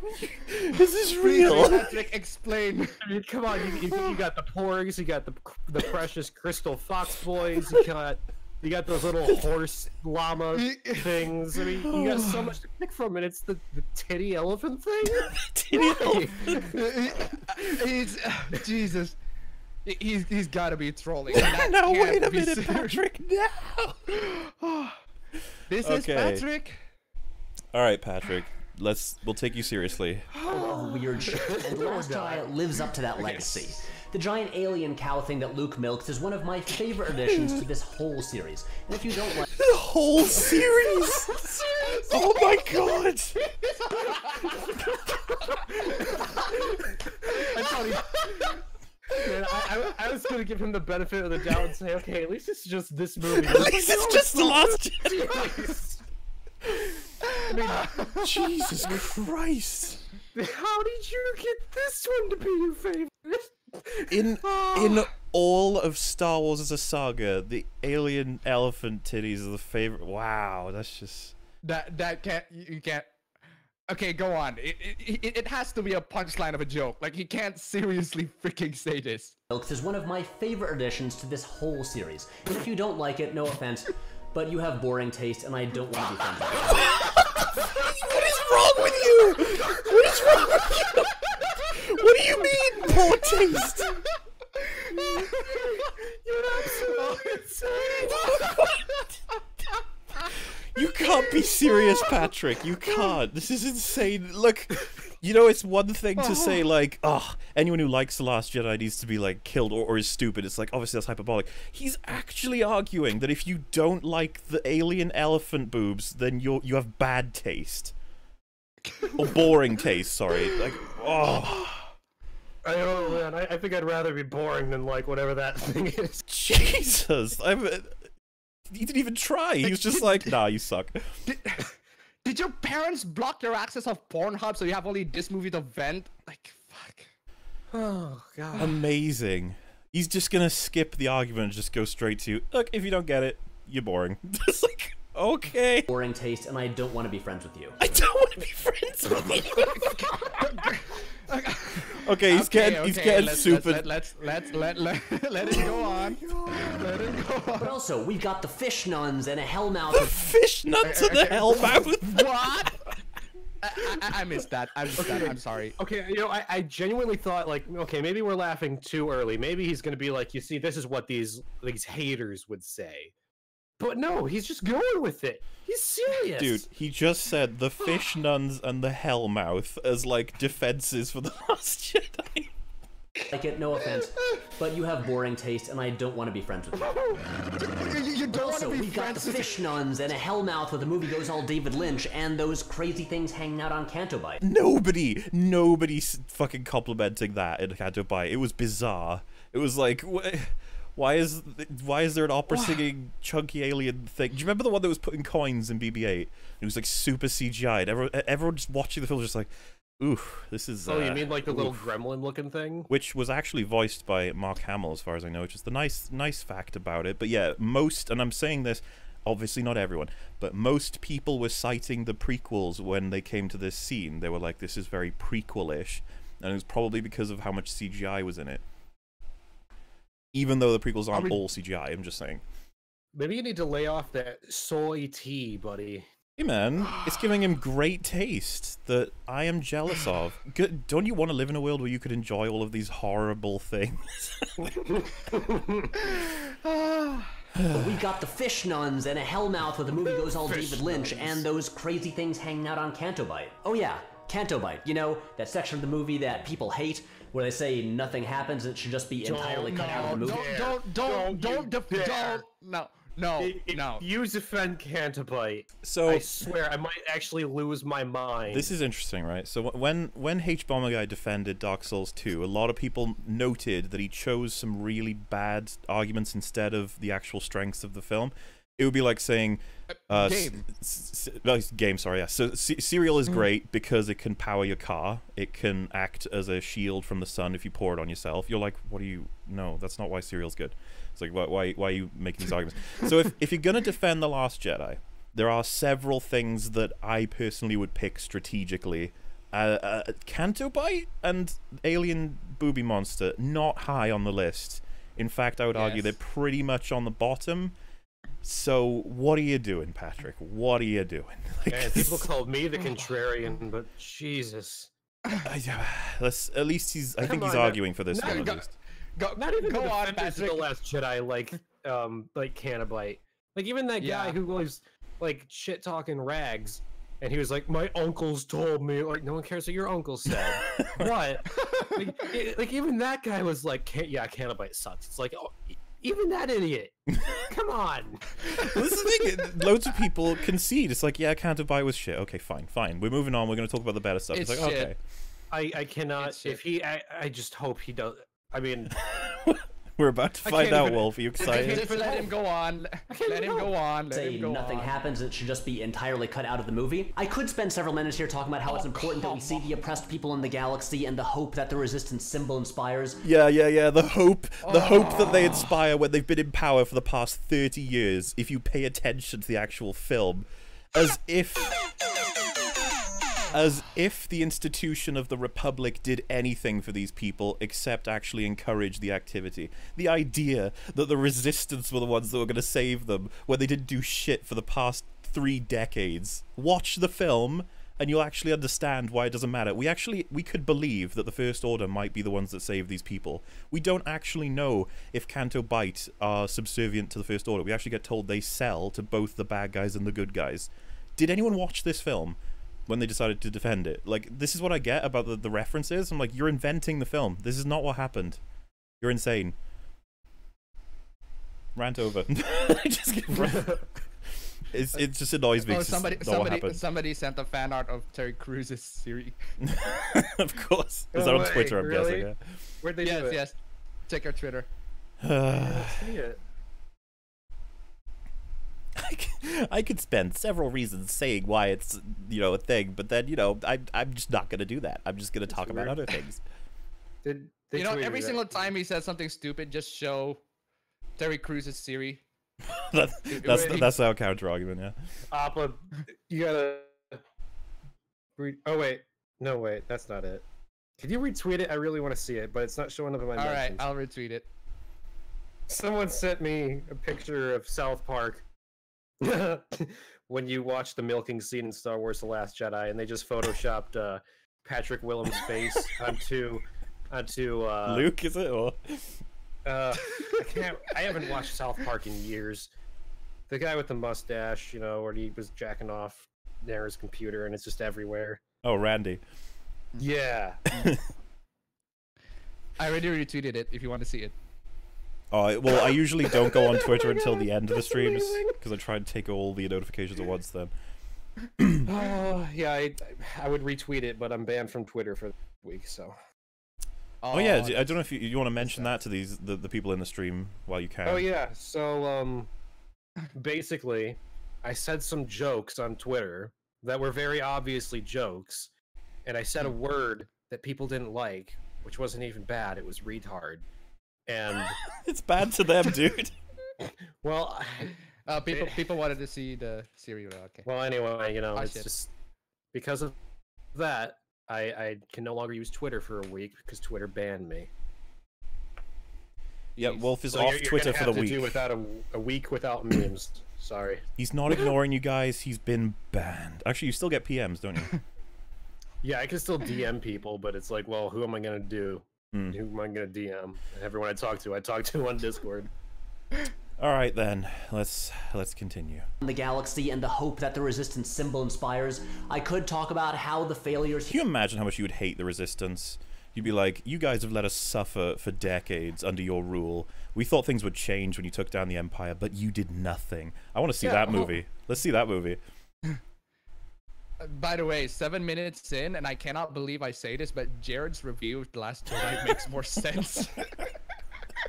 Including the detail that Rey killed Han, Put that in there, it still makes more sense. Symbol inspires. I could talk about how the failures here caused by Poe and Finn are essential teaching moments in both. It didn't know. It was the robot. The robot caught BB-8 in the box. It wasn't their fault. Go on. This is what I mean, though. He revises the scenes to match a narrative, and it's really annoying. Symbol inspires. I could talk about how the failures here caused by Poe and Finn are essential teaching moments in both of their arcs, but what I really want to mention are 3 very important things. Okay. Number 1, a drunk goblin puts coins in BB-8, and that rules. Should we comment on that? I'm done. Should we even comment on that? Like, it's almost as strong as his elephant booby argument, I'd say. But sure, let's see the next one. I'm starting to think this might actually be a troll video. Like, there is a good chance. Yes, it is a troll video. It is a troll video. Because he's not... Yeah, I mean, I just... If this is not a troll video, this is insane. I can't believe you would make these arguments. Like, even the worst Last Jedi defenders have made better arguments. Even the guy that we debated the first guy we ever debated Mueller. Maybe he had better arguments. He did, yeah. Maybe, and again, maybe only suggesting. Maybe Patrick realized that there was quite a bit of, let's say, controversy in covering Star Wars, and so he was like, "I'll make this video." And, you know, it'll be the end of... Like, he's already made 2, so he's like, let's just throw a 3rd one on, and I'll actually deliberately give it, you know, weak arguments so it'll get covered more. And generate, you know, like, that could be a motivation for it. Because if we go further and we still... Like, the arguments get even worse, like, I'm starting to wonder if he actually is just trying to fuck with us. Yeah, go on. Because I have seen when he posted this on Twitter. When he posted this on Twitter, a lot of people were celebrating how well argued it was. Like people were on the side of The Last Jedi is great. No, it's not. So that's the thing. I don't know if this is parody, but there's a lot of evidence stacking up against it at this point. Number 1, a drunk goblin puts coins in BB-8, and that rules. Number 2, it is now canon that Maz Kanata has had sex with Justin Theroux. Number 3, watching rich people get their shit destroyed is one of the purest pleasures in all of cinema, and if you can't appreciate that, I feel sorry for you. Ooh. What? So let's listen to that again, and let's not say anything over it, because that's a very interesting statement. Goblin puts coins in BB-8, and that rules. Number 2, it is now canon that Maz Kanata has had sex with Justin Theroux. Number 3, watching rich people get their shit destroyed is one of the purest pleasures in all of cinema, and if you can't appreciate that, I feel sorry for you. So to clarify, if you don't gain pleasure from watching rich people have their things destroyed, he feels sorry for you. He's a Can we just skip to the end of the video just to see if he's like, this was all a joke? Because if that's the case, not really much point responding to the rest. Because like that's a bit like, whoa, dude. Like if you want people to take this seriously, it's like, ooh, that's a bit. I'm just gonna look it up right now. The thing is, even if it's a joke, even if he said that it's a joke, there are so many people that take it seriously. Of course. Like, I still don't think this is a joke. I think it's not too far away from his plot holes video in terms of argumentation. He's really bad at it. Yeah. But, you know... Well, he sponsors Skillshare at the end, too. Of course he does. Okay, but let's get serious here. For a long time now, I've had a beef with the original trilogy. Okay, it was a joke. So all of it was a joke, and now we're serious, okay? Let's okay. Go on. Get serious here. For a long time now, I've had a beef with the original trilogy. See, Return of the Jedi reveals that Luke and Leia are twins, which makes Leia Darth Vader's daughter, and yet she seems to have zero connection to the Force, and she gets zero closure with her father. Wait, you are fine with Rey having massive amounts of power without any kind of source, but you're not okay with Leia lacking a lot of power despite having a fair source. Seems kind of inconsistent to me. I'm confused by why he would spend so much time just saying a whole bunch of like insane shit. The reason why it doesn't bother... Okay, let's get serious. The reason why it doesn't bother me, Wolf, and several others about Leia is because she hasn't been trained. She hasn't unlocked the potential, if you will, like Luke does in his trilogy. Like, Luke was just like Leia. So is Rey. Well, this is the thing. We are annoyed at Rey because she has unlocked a massive amount of power. And we're like, how did you do that? No training, no one telling you anything, no one exploring anything with it. And it's like, okay. But with Leia, we're like, oh, Leia could be trained. Leia could be explained to you how it all works. She could have her moment on Dagobah. So it's interesting to me because it's like, that's our issue, and he's looking at it in the reverse way. He's like, yeah, Rey is great, that's fine, that makes sense. But Leia, where's her moment with the Force? It's like, well, why would she have a moment with the Force? She hasn't ever had it. And besides, she does have like little inklings. She contacts Luke through the Force in Empire, and you get it in The Last Jedi. Not really. She's in a coma. She felt Han die through there's things. I'm curious if he's going to add to this, because this is him being serious now, if you remember. She seems to have zero connection to the Force, and she gets zero closure with her father. Yoda says there is another, but then she doesn't get to do anything. Because he was referred to Starkiller. God, don't you understand the law? Not canon. Anyway, this is a long way of saying that the much maligned scene where Leia uses the Force to pull herself back into the ship thrilled me, because in one moment it told us that she did not spend the last 30 years trapped in Amber. Of fucking course she can use the Force. She's a goddamn... That's not the problem. It's okay that she can use the Force. It goes a bit further when she's doing something that not even Yoda should be able to do. You know, it just occurred to me that he might have thrown in that segment where he just said a bunch of insane shit just for us. I mean, I don't know why you would put that at the beginning. Well, I guess to try and get us off the video, maybe? No, to get us laugh. I mean, I appreciate it if he literally did it just to get us to laugh, because I mean, if that's the case, it's like, okay, you filled the void that Jared. yes. Thank you. Yeah. Yeah, this is. like I've not I actually just heard can't this argument believe- before, by the way, that people are annoyed that Leia didn't do enough with the Force and the OT, and that she didn't have closure with her father. She, you know, like those are things that really weren't developed, so they didn't have payoffs. Like you know, there's a story to be had there, I suppose, but it's strange because that's just not the focus at all, and it doesn't really have any. She's got her own shit going on, like, is what I would say. But then also to add to the whole, like, that's what makes that scene so good, is that we see her using the Force. It's like, we could have had any other way of doing that. We didn't need Mary Poppins. That was not the requirement. And there's debates constantly about whether or not she should have survived it. It's just like, can we just drop it? Of course she shouldn't have survived it. Skywalker. Which leads me to another thing I love about this movie. It directly Just because addressed she's a something that I've thought Skywalker about. doesn't mean that she can't. That she doesn't need training, because both Anakin and Luke did. That's the thing that people Yeah. tend to really look past. Like Anakin, the prodigy, the one with the most midichlorians, he still needed training for what, like 2 decades? And that's a lot of training, by the way. It's a lot. And he was still training under the Emperor, we could assume, so... Yeah, Leia should just be that powerful. This is the problem. This is the exact problem with Rey. And, you know, it's even worse with Rey because she has no relation. Because at least if she was a Skywalker, we could be like, okay, I guess she somehow managed to tap into Luke's power without training. You know, that would still be kind of an issue, but not even that. She's a goddamn Skywalker. Which leads me to another thing I love about this movie. It directly addressed something that I've thought about for years. That maybe the Jedi kind of suck. What? Like maybe their elitist monk-like rules where they bury all their emotions aren't Is he especially pretending helpful. like this is something new?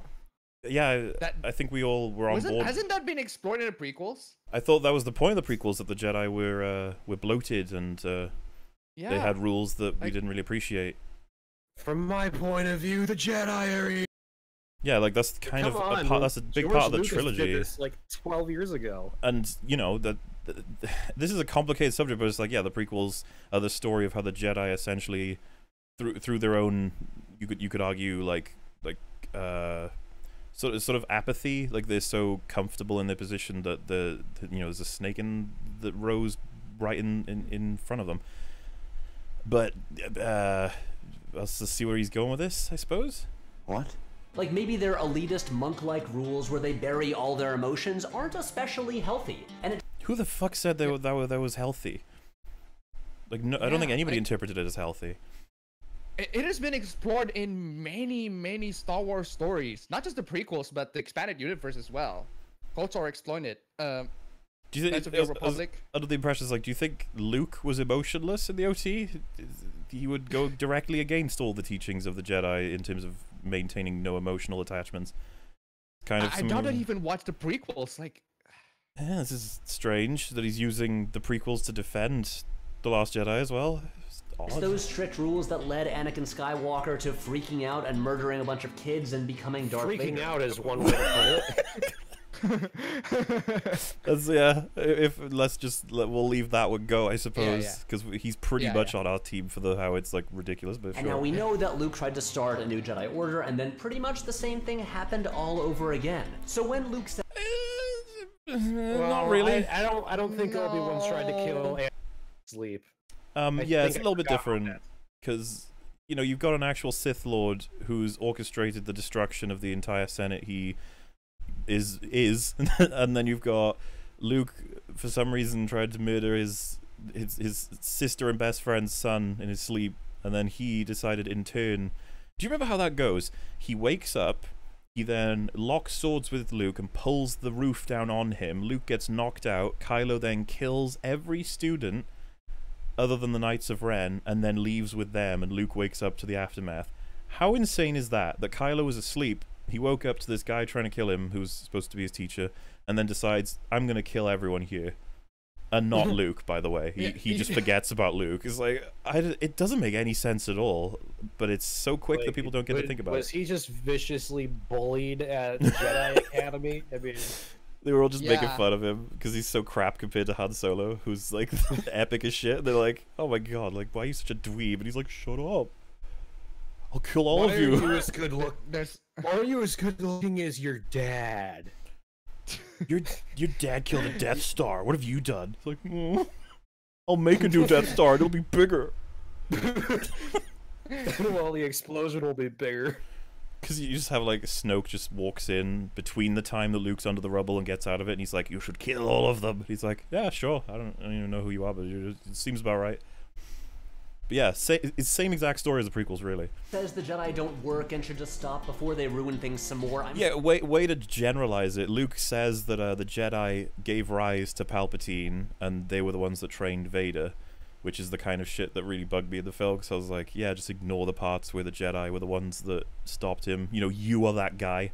You were the Jedi that brought peace back, but let's ignore that part.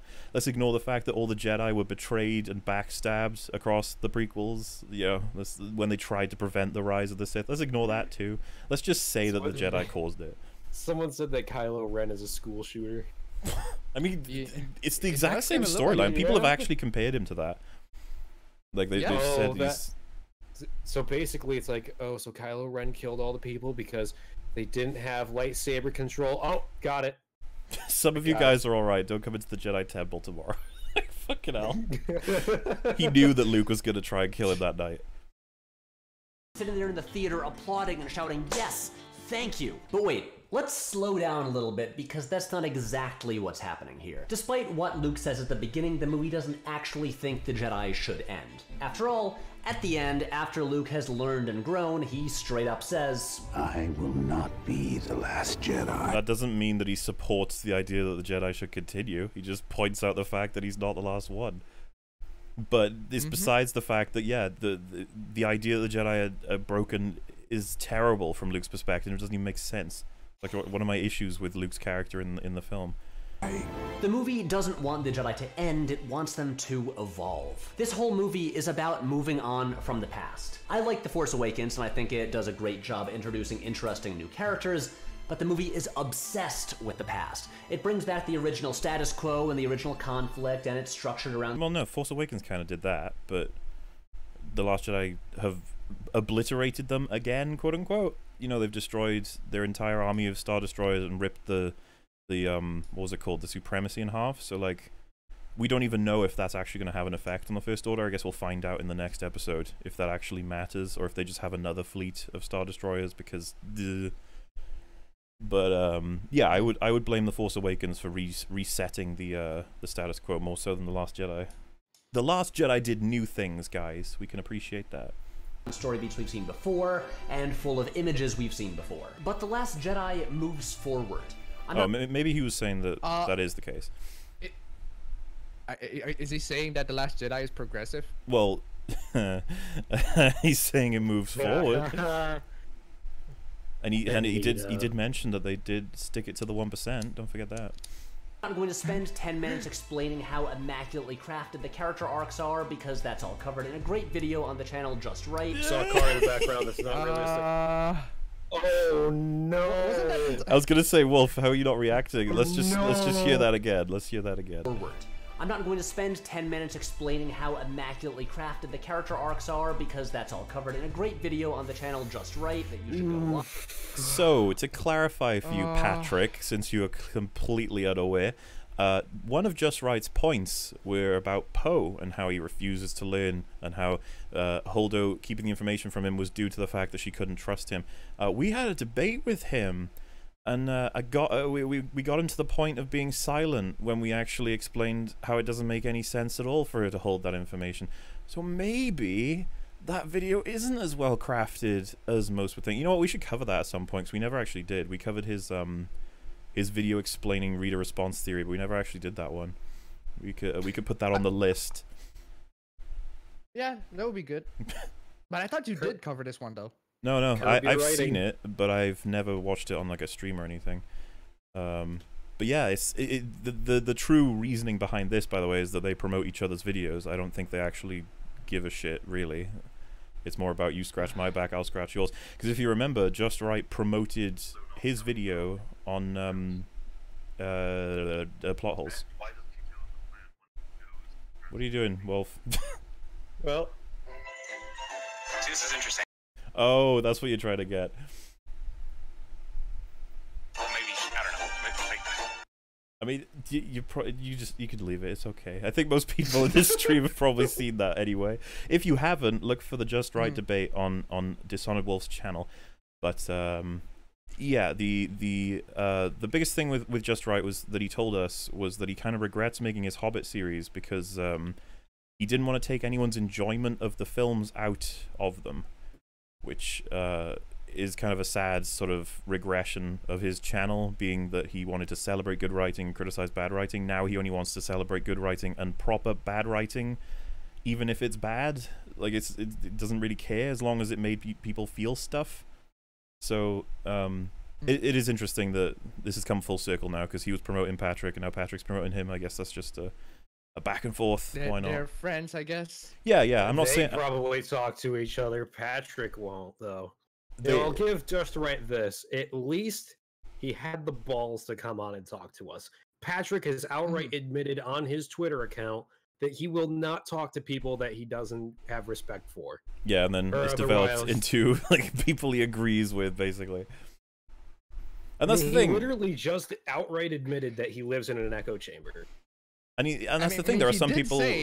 Some people like are okay with that. They'll be like, yeah, that's defendable. That's fine. It's just like, well, it's not going to give you a very broad view of media ever. He did say that if you didn't like the titty monster scene, he's not his friend. You're not his friend. We can't be friends anymore. Yeah, you still invited, Patrick, to come and watch bad video essays with us on this channel. We'll do it with you. It'll be fun. He won't do it. But the movie beautifully weaves together arcs for Rey, Finn, Poe, Luke, and Kylo Ren, in which they all... I'm sorry, what the hell was Kylo's arc? I'm a good guy, no, I'm a bad guy. I'm a good guy, I'm a bad guy. Like, interesting. He has no idea. Nobody has any idea what Kylo's doing. Kylo certainly doesn't. Yeah. It's embarrassing, because, you know, taking off his shirt. A lot of people cite the fact that if he had actually, like, left the First Order, or...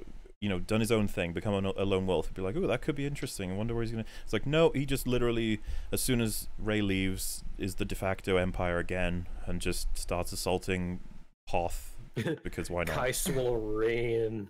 I love it. It's like as if the fucking... How many movies can even have extremely detailed and meaningful 5 different arcs in 2 hours? Like, it's you'd have to be pretty fucking impressive to be able to nail that. And it's like, that's not what happens in this film. It's just confusion. The Lord of the Ring. Is that in one film, would you say, or would you say across the 3? Well, I count the 3 as one film anyway. Oh, well, yeah. In that case, it extended. That does have quite a few hours on The Last Jedi. Infinity War? You got Iron Man, I would say, is definitely a strong one. People would, like, who else would you say? Like, Thanos would be 2. Because a lot of characters are there, right? And I'm not saying it's a bad thing, because I don't think you can have, like, you know, it's like, give everyone an arc, give all 40 characters an arc, and be like, no, please. But what I'm trying to argue is it's very fucking difficult to have 5 meaningful character arcs in one movie. You can do it, it's just that, do you really think The Last Jedi was one of the films that did that? No. Oh, I got one. The Gray, there's 6 meaningful character arcs. Oh, there you go. Okay. Like I said, video coming soon, everyone. There you go, and he'll prove Just gotta it. throw my plug in there. Is your video gonna be, if you guys don't like the Gray, you have bad taste, and I don't want to be friends with you? Well, no. Learn from failure and move on from the past, finally all tying together right at the moment when Haldo tears a Star Destroyer. Haldo. Haldo. Admiral Haldo. In recent cinema, and if you're too hung up on the made-up science in this fictional... Oh shit, wait, did I skip over something there? Learn from failure and move on from the past, finally all tying together right at the moment when Haldo tears a Star Destroyer in half in one of the straight-up coolest moments in recent cinema, and if you're too hung up on the made-up science in this fictional world of space wizards to enjoy that, then I weep for you, because I weep for you. Oh, Sorry, it ruins weep the for stakes you. of all of the past space battles. Sorry though. Did you guys remember being like on the edge of your seat when they're trying to survive the onslaught of the Death Star in Episode 6 while they try and get rid of the shield generator, and you're like, "Come on, do it!" And then it was on the edge of my seat when they started like pulling away from the Death Star, when they realized the shield wasn't down, and then they came face to face with the fleet behind them. yeah, And then the Death Star starts shooting up all their ships, and it could do it in like only a minute instead of an hour. it's literally So- like one of the moments of just like, Jesus Christ, the good guys are about to be obliterated, like, because they've just been trapped and the Death Star's active. And then the shield goes down, and then the music rises as they all fucking go inside the Death Star, and it's epic as shit. And it's just like, when you watch that back now, you'll be like, why isn't the X-Wing just fucking... Why is this hyperdrive? Why isn't the Millennium Falcon just hyperdrive? Yeah, Why aren't they yeah, that's like one of the biggest questions that I have. Like, is hyperspace hyperdrive like suicide bombing a thing? apparently... Is it a thing? Well, see, some people are like, you needed a massive ship, and it's like, well, the Raddus has similar. It's the biggest of the capital ships, I believe, in history of the Star Wars episodes, but they still had those capital ships in Episode 6. Someone in the chat, I'm sorry, it just made me laugh really hard. Someone said, "How does his mother not beat him?" Oh, I forgot that they're even in this video. Like, what was the point of them? I guess they're just a gag. That's probably it.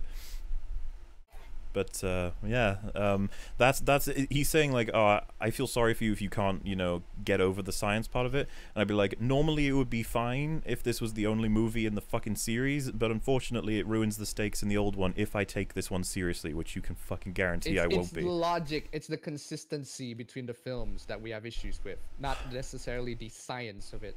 Yeah, it's not. I can believe it that you can hyperspace into something and it destroys it. It's just that the other episodes are relying on the idea that that's not a thing. So Yes. you've ruined that. It's like, who am I going to believe? Well, it's not even the 6. You can count Force Awakens and Rogue One and Solo in the collection of films that did not fuck that up. All those films, all The Last Jedi. Whose continuity are you going to follow? It's like, I'm gonna go ahead and follow the good ones if you don't mind. one more time, this is a movie about space wizards intended for children. But the point... And that's why you've spent so long explaining why you adore this film, and it's got some of the best cinematic experiences in recent memory. He does kind of imply that he's a child, so... Well, I was gonna say that I don't know if that's a low blow or not. Is that what he's trying to say? Is he like, I love this and I think it is for children, therefore I'm kind of like a kid? Like, I don't know. He did kind of say that. And the Space Wizards argument, as so many people are getting frustrated at it, it's just like, it doesn't mean anything. It doesn't fucking mean anything. Drop it. I don't know why you think it helps you. The point I'm making is that this is a movie about moving forward. It is not, as some people believe, about burning the past or killing the past. Or... I don't think you're gonna have good luck arguing that one. Isn't that the definition of like moving forward? Like, I mean, you could argue past? that, yeah. Get rid of the past to move forward, but you know, this film shits on the OT more so than any other Star Wars film ever did. That's why it's like, wow, they really hated the past, didn't they? Yeah. Because a lot of people cited the prequels. They literally said, you know, make the past die, kill it if you have to. Yeah, and as I said, there are YouTubers who promoted that. They were like, that's an interesting philosophy, that if you want to move forward in life, you do actually sort of cut the past out of your life, you kill it. It's like, fucking hell. Calm down. I mean, sure, but it doesn't work with Star Wars. In the past die.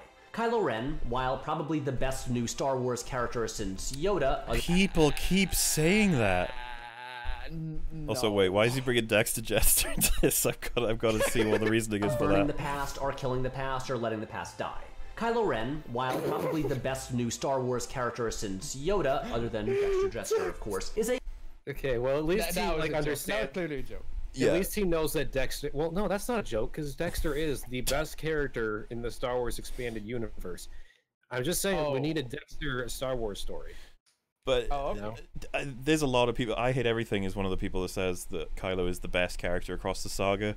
it blows my mind how do you know how easy it would be for me and Wolf to just write a story where there's a character who just keeps doing things. They're just good and bad things, and they just keep doing things, and the audience is like, wow, I wonder what their actual motivations are, their goals are, what they value, and that's how you write the best character, apparently. When you have nothing to go on, when they're just insane, they just do things. People are like, oh, so interesting. And you know why? Because they're generating the character themselves. They're like, oh, they're conflicted because of this, and they're doing this because of this. It's like, we didn't even get the scene where Luke tried to kill Kylo and people were saying that Kylo was the best character in Saga from Force Awakens, which again, we've got barely anything to go on. We really have nothing to go on with Kylo. He's just crazy. He does bad and good things all the time.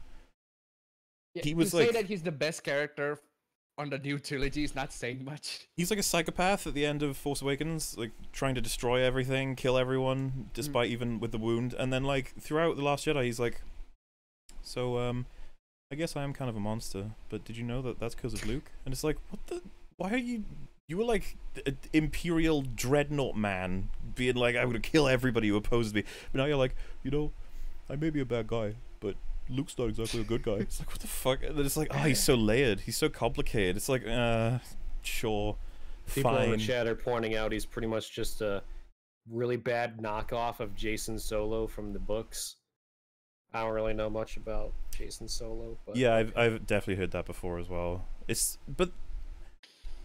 Let me ask you this: is he going to be a good guy or a bad guy in the 9th episode when it starts? well, bad guy. The assumption would be bad guy, but if it started with him basically being outside of the First Order, and then he contacts Rey and says, "We need to stop them," and then she's like, "Why should I trust you?" I would just immediately be like, "Yeah, I guess he could do that. He just flip flops all the time, so." Just be careful, Rey, if you defeat the First Order with him. Like, who will be the villain that they will fight together if he ends up being the good guy? It'll be, because you know, Glorm, as I explained in my series. He's going to be Snoke's brother. He's going to come in and be like, you killed my brother, and that'll be his character. And he'll be like, I can move planets with my hand. And he'll be like, ooh, new force powers. He just crushes it and fucking Infinity Gauntlets it towards Iron Man. It'll make sense. Or maybe it'll Makes go sense. full Dead Space 3 and they'll have to fight an evil tentacle moon. They have to throw it into the black hole like in Solo. We need more Cthulhu in Star Wars. Come on, guys. But yeah, that couldn't have been the end of Cthulhu. All people are going to say It's more about powerful than that. all people are going to say about Kylo is that he's super conflicted, and it's so interesting to watch him deal with all the conflict. And you're just like, I was absolutely in the audience of Force Awakens that told myself when he killed Han Solo that he was definitively the bad guy. You know, I was like, oh, he's decided. And then in this film, it was like, no, he hasn't. He's still a good guy. And you're like, oh. And then the end of this film, it's like, no, he's the bad guy. He's decided. And you're like, wonder if they're gonna do that in Episode 9 to make him sympathetic. Because this is the thing, they keep running out of times to make the audience go, oh, I guess he is a good guy. Do you remember how Vader was basically just strict evil right up until, you know, Luke just kept fucking pushing? He was like, finally did a good deed. It's like, Kylo, I don't even know what they're going for. I swear to God, if they redeem him at the end of Episode 9, and then they're like, he's actually the good guy, and like Rey dies to save him or something, I'm gonna be like, oh God. Well, at least we got rid of the Mary Sue. Dude, Maz Kanata's gonna die for him. We'll be like, oh my God, Maz. Oh no. How did you get here? Who are you? I forgot. Which one are you? A selfish, entitled piece of shit. And while the Wait, what? Wait, what? I'm assuming that was about Kylo. other than Dexter Jester, of course, is a selfish, entitled piece of shit. And while the movie Kylo. presents his point of view, it does not endorse it. One of the weirder aspects of the backlash to The Last Jedi has been how many people take Kylo Ren's side, claiming the movie really does want to kill the past, and in the conflicting stories about that night in the Jedi training camp, they believe him, not Luke. The movie is not saying... Well, no, they give us an answer at the end. They you know, it's Luke's side of the story, then Kylo's, and then we get the truth, you know, where it's like a 50-50 thing. He's like saying that, you know, Kylo Ren's the most interesting, and then he's like, well, I don't get why people are taking his side. It's like, I don't know, maybe because Luke decided to destroy everything that was built up for him, and then he decided to become a psychopathic murderer, and then Kylo Ren was given, like, some sort of reason to be evil. It's such a mess, dude. Because you start at the beginning. You go, innocent guy training to be Jedi. His master betrays him. And you're like, oh wow, that gets my sympathy. And then it's like, so he kills all the students. You're like, what? And then he becomes the new Vader. You're like, what? Why? And then you're like, and then he decides that he might be good. And you're like, okay. But then he kills his dad. You're like, okay then. And you're like, but then he decides he might be good. And you're like, what? I'm not following. And then he decides to kill his master of the evil guys. You're like, oh, so he's a good guy. Then he decides to kill all the good guys. You're like, oh Jesus, It goes back and forth. Make up your mind. And yeah, it'll be interesting. That's why I want to see Foot episode heels. 9, because we will have the answers, because it will end, like the story will be, well, who knows, maybe they'll bait a sequel trilogy, if you know what I mean by that, like 3 movies to be a Sequel to the sequel trilogy. Sequel trilogy. Yeah. But I don't get it. I just don't fucking get it. Kylo's confusing to me. I think the biggest problem I have with him is the same as Anakin, where the event that makes him evil does not explain the event of murdering innocent people in scores immediately. Because a lot of people cite the fact that Anakin killed the Tusken Raiders kids, and like, as that's like a tell for how. I just think there's a difference between like massacring a village full of people who are essentially like, I don't know, they capture and torture people regularly, right? Versus what look to be like 5-year-olds that are all hiding in a room. Like, so, you know, for me, it's difficult to accept that. But then you've also got the Kylo one where it's like, yeah, I don't understand. And it's like, why are we in this position? Well, because they gave us 3 flashbacks, all of which were the same moment, just told from slightly different perspective. Like, instead of actually taking some time to sort of show the progression. Why did Kylo turn evil? And why did that matter? Who was he before then? What did Luke see? It's like, no, none of those are answered. You have to think it up yourself. I mean, at least fan fiction writers have lots of work to do. Yeah, they actually do research. They could be the ones that explain all of this. We should end the Jedi. It's saying we should take some of their lessons, but maybe not the dogmatic interpretation of their way of life. Oh, kind of like the OT. Kind of like how the OT was like, Luke is pretty much a Jedi, but the new Jedi, because he clearly had emotional attachments to the point of trying to save Vader against Yoda and Obi-Wan's wishes. Kind of like how we explored this already. Kind of like how the prequels showed the bad side of the dogmatic nature of the Jedi. Kind of like how The Last Jedi doesn't make sense in its message anyway, but go on, I suppose. Go on. I mean, guys, Yoda shows up and straight up states the theme. The greatest teacher, failure is. Which is one of my criticisms. If you have a theme, don't bat it into the face of the audience. That's precisely the opposite of what you should do with a theme. Failure is the greatest teacher. Rey, I don't recall Rey ever having suffered any sorts of failure. What people cite for that is usually that Rey tried to get Kylo to the light side and failed. That's her failure, apparently. Again, Yeah, her biggest flaw is being too nice. Yeah, When this scene came up, when this just came up, the first thing I just thought back to that ER video on the, and I genuinely expected Yoda to be like, fuck that shit. I like the red letter media interpretation where they're just like, why is Yoda a crazy asshole in this scene when he's supposed to be all wise and shit?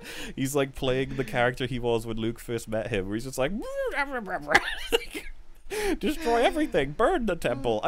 What happened to the freaking fish nuns in the morning when they were like, this is our only job to take care of this fucking place, and you burnt it down, you asshole. And it's like, I didn't do it, the ghost puppet did it.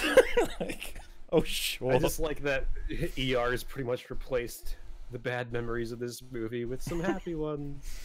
But yeah, I'm surprised as a film major studier person that he's blatantly okay with a theme just being told to the audience of a film. What we're supposed to do with a film or a story is delve into the subtext and use the references to infer like a message or an idea that's consistent throughout it, instead of just going, the theme of this film, failure is best teacher. And you're like, oh, okay, neat. When it comes to its main themes, this movie is not subtle, and yet a whole lot of people miss what it's doing because they subtle. Yeah, the theme should be subtle. I was gonna If say, the theme is blatant and in your face, then you did a theme wrong. he's apparently aware of this, and he's using it as a counterpoint. Like, people didn't catch the theme even though it was obvious. I think they did. The problem is how badly done it is. Just because you have a theme doesn't mean it's virtuous of being a theme. Like, come on, it has to be well done. You can't just go, you know. We've been through this with blatantly explain it. We did this with Just Right. We were like, there's a theme of, you know, friendship and betrayal in the room.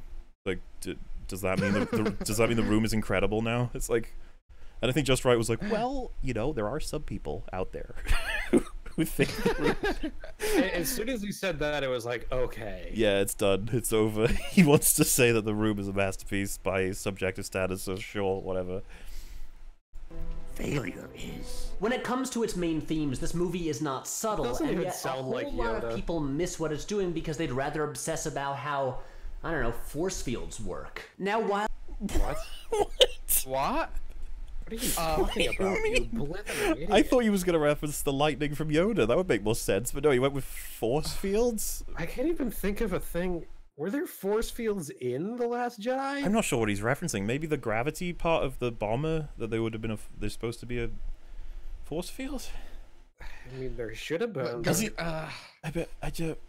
See, this is the thing. A lot of people said they were really annoyed with my series because I didn't talk about the themes and I focused on plot holes and stuff. I've got like a 20-minute section on themes in the third part. Well, it's probably not that long, but like I go into how stupid it is to use themes alone as a defense for the film. And it's like, trust me, just because I hated the plot holes doesn't mean that I ignored the themes. I saw them; they were clear as day. Bigger picture. Of course, and this is what I mean. It's like they're hammered into you as part of why they're so bad. While Rey, Poe, Finn, and Kylo all learn from their failures and grow as people, side note, Finn's arc is the best, and the moment when he wrecks them... Oh God, jeez, calm down. Go back. Patrick, you can't lay that on us so quickly. Is not subtle, and yet a whole lot of people miss what it's doing because they'd rather obsess about how, I don't know, force fields work. Now, while Rey, Poe, Finn, and Kylo all learn from their failures and grow as people, side note, Finn's arc is the best, and the moment when he wrecks Phasma and proudly declares himself to be rebel scum is my favorite moment in the movie. And it didn't make any sense because he has no reference for the rebels, only the resistance, so he should have said, I'm resistance scum or something. But even outside of that, though, his arc... Does anyone have a stab at what they thought his arc was? Because I'm still pretty lost on that one. He doesn't even have any training to face Phasma. He became scum, I guess. Which, that sounds kind of racist. I don't know. Can you imagine if he was like, resisted scum? It just doesn't sound as good, does it? So yeah, he goes from being, I want to run away from everything, to, okay, I want to run away, but I will defend the people I love, being Rey, I suppose, or care about. Then he goes to, in order to protect Rey, this time I need to leave the ship and, you know, go back to being sort of cowardly and bumbling, because they have a couple of bumbly jokes with him again, which I've never really gotten with Finn. I don't know why they make him bumbling all the time. It's just like, okay, cool, he's like a clown, I guess. And then he gets called a coward several times by Rose and put onto this quest to save the fleet, and then convinced by DJ... by the realization that good guys and bad guys power the 1%, that is what gives him the idea to, yes, I'm gonna die for the Resistance. The most confusing shit ever to think about. Yeah. It's a very confused character arc, if there is ever one. Like I said, I've put it in my video, but I cannot get over the fact that he has a lesson on how morality goes both ways and how there is no right guy in this war, and then he decides there is a right guy from that. It's like... how did you get that? How did that happen? Kind of missing the point there, Finn. Because DJ would be so disappointed in him. He'd be like, I thought I told you, man. Jeez. But yeah, okay, fine. Anyway. He's got the best arc, apparently. Okay. The best example of this is Mr. Lucas Skywalker, drinker of milk and catcher of big fish. Now, I love Luke Skywalker. I love him when he's whiny, I love him when he's heroic, and I really love him when he's conflicted. And in the conversation around The Last Jedi, I've discovered that a lot of people have misunderstood Luke Skywalker for a really long time. Well, okay. Okay. It's the same thing Macintosh said. It's that we don't get it. That's always how it works. Okay. We don't get it. Okay. We don't Go get on. it. Luke's presentation here is one of the most controversial aspects of the movie. They took our hero and made him a sad, bitter old man. And yeah, I get it. And they didn't explain it, but yes, go on. A bit of a shock. Just look at Rey. She's shocked. She thought he was going to walk out with a laser sword and face down the whole First Order. And he has no intention of doing that. Now, I've spent an unhealthy amount of time reading the comments from this movie's detractors, and a ton of... I thought you didn't. Really? I thought you didn't have it. Know why people don't like it. Really? Oh, you said he didn't know why people didn't like it. I thought that's what he said. He's a liar. If you actually did, you would actually respond to their arguments. A lot of these things that you point out are mostly straw men. Yeah, it's like nobody's arguing. Nobody's arguing about the force field. It's like. Also, why are you looking at the comments for comments on a kids movie, dude? That's just sad. It's just a kids movie. Taking it so seriously. God, Patrick, why are you drinking coffee? That's a kid's drink. Wait, he has milk too in the other video. It's like, this is kids' drinks. I'm taking it seriously as a drink. What's that little blue thing by your hand, Patrick? Yeah, it's probably a kid's thing. That's what it looks like to me. It looks like the lid of a cookie jar. Why are you eating cookies? It's kids. Kids eat cookies. Of people wanted him to be off on that island learning ancient Jedi secrets, getting more powerful, and then showing up to like... Didn't have to be that. Didn't have to be that. It could have been that he was looking for an answer on how to maybe fix something or learn about some trick that could have helped in some way. It doesn't have to be that he becomes God or something. He could have died in this film by failing to defeat someone in a fight, like Snoke, for example, and you still could have done it well. It's about execution, my friend. And the biggest issue, by the way, is like I've always said, is like Luke could have been the guy we saw in that film, but if you don't show us how he got there, which by the way would take like 3 films probably to do it correctly, then we're just not going to believe that's Luke. Why should we? It's just a new guy that you called Luke, and you wanted to tell us that he used to be Luke. Simple as that. It's Jake Skywalker. Nickname people gave to him. Oh, it was what? It was waiting. Someone in the chat said waiting for the random shot at CinemaSins. I'm sure we'll get that. Oh, pull Star Destroyers out of the sky and becoming a Super Saiyan, I guess. But Luke Skywalker is not a power fantasy. No one ever said otherwise. Who are you countering with this? Who are you talking to? Yes. Who is saying, I want to see Luke pull Star Destroyers out of the space? It's like, okay, good for you. I read every comments, guys. I read every Yeah, comment. that's the most consistent thing people were saying. They wanted to see Luke pull Star Destroyers out of space. That's what I was reading everywhere. That's what me and Wolf said. I think that was the end of both of our videos. We said the biggest issue was that he didn't pull Star Destroyers out of space. A New Hope is not about an ordinary kid. Just like Starkiller. Yeah, I was gonna say, I'm surprised. Maybe he's referencing that. He just doesn't want to admit it. I don't know. But Luke Skywalker is not a power fantasy. A New Hope is not about an ordinary kid becoming the biggest badass in the galaxy. It's about an ordinary kid who wants to be a part of something greater, to have a purpose in the universe. And as his story goes on, he does that, but finds out that it's way more complicated than he thought. Why are you saying this like it counters something? It's so bizarre. You know, it's funny how he said that we don't understand Luke Skywalker. He says, yeah, everything so far he said about Luke is correct. And he's saying it like, you see, you were wrong the whole time. It's like, no, this is what we're saying. Stop. What are you doing? Turns out his family is a fucking mess. It turns out that he's a little bit angry, and every so often he needs to put on some Disturbed and get dark. Oh, Jesus. I hate you for putting Disturbed on here. Oh, God. Not because I don't like Disturbed, because I do like Disturbed. I just hate that you're using it. I can't believe he's used that on this scene. Oh, way to sap the emotional value with fucking Disturbed. Oh. So, yeah. Oh, just the fact that I'm not gonna associate him with Disturbed, and I don't like that. Oh Jesus! Why couldn't you have picked anything else? Stop it! Luke's a complicated guy, and to return to him 30 years later and have him be an ultra-powerful paragon of goodness would be pretty boring. Oh my good God! At least explain how he can be from one to the other. That's what people are arguing. Jesus Christ. It's simple as that. If Luke was Luke, it would have been boring. That's how that works. If Luke is Luke, would be boring. You know who else is complicated? Rey. It's weird that she gets accused. Oh, Jesus Christ, he's gonna argue Rey's complicated. Rey's do you remember what? Do you remember the scene where Rey says, he says, why are you here, Rey? And she's like, I have no idea. Because there's nothing to go on. She has no idea what's going on. of being a flawless character who never makes mistakes because, man, she has got problems. She has no idea. What? You're gonna have to really, really lie about the narrative this time. You're gonna have to stretch the scenes as best you can. What to do with herself and keeps running to different people. Yeah, that's true. She does seem to connect with different people. Actually, roll back. Oh, she's doing the feminist face now. Would be pretty boring. You know who else is complicated? Rey. It's weird that she gets accused of being a flawless character who never makes mistakes because, man, she has got problems. She has no idea what to do. See, I can't help. Oh, she has a problem. I can't help but see him as he's very manipulative in the way he just said that, right? He deliberately throws in the idea.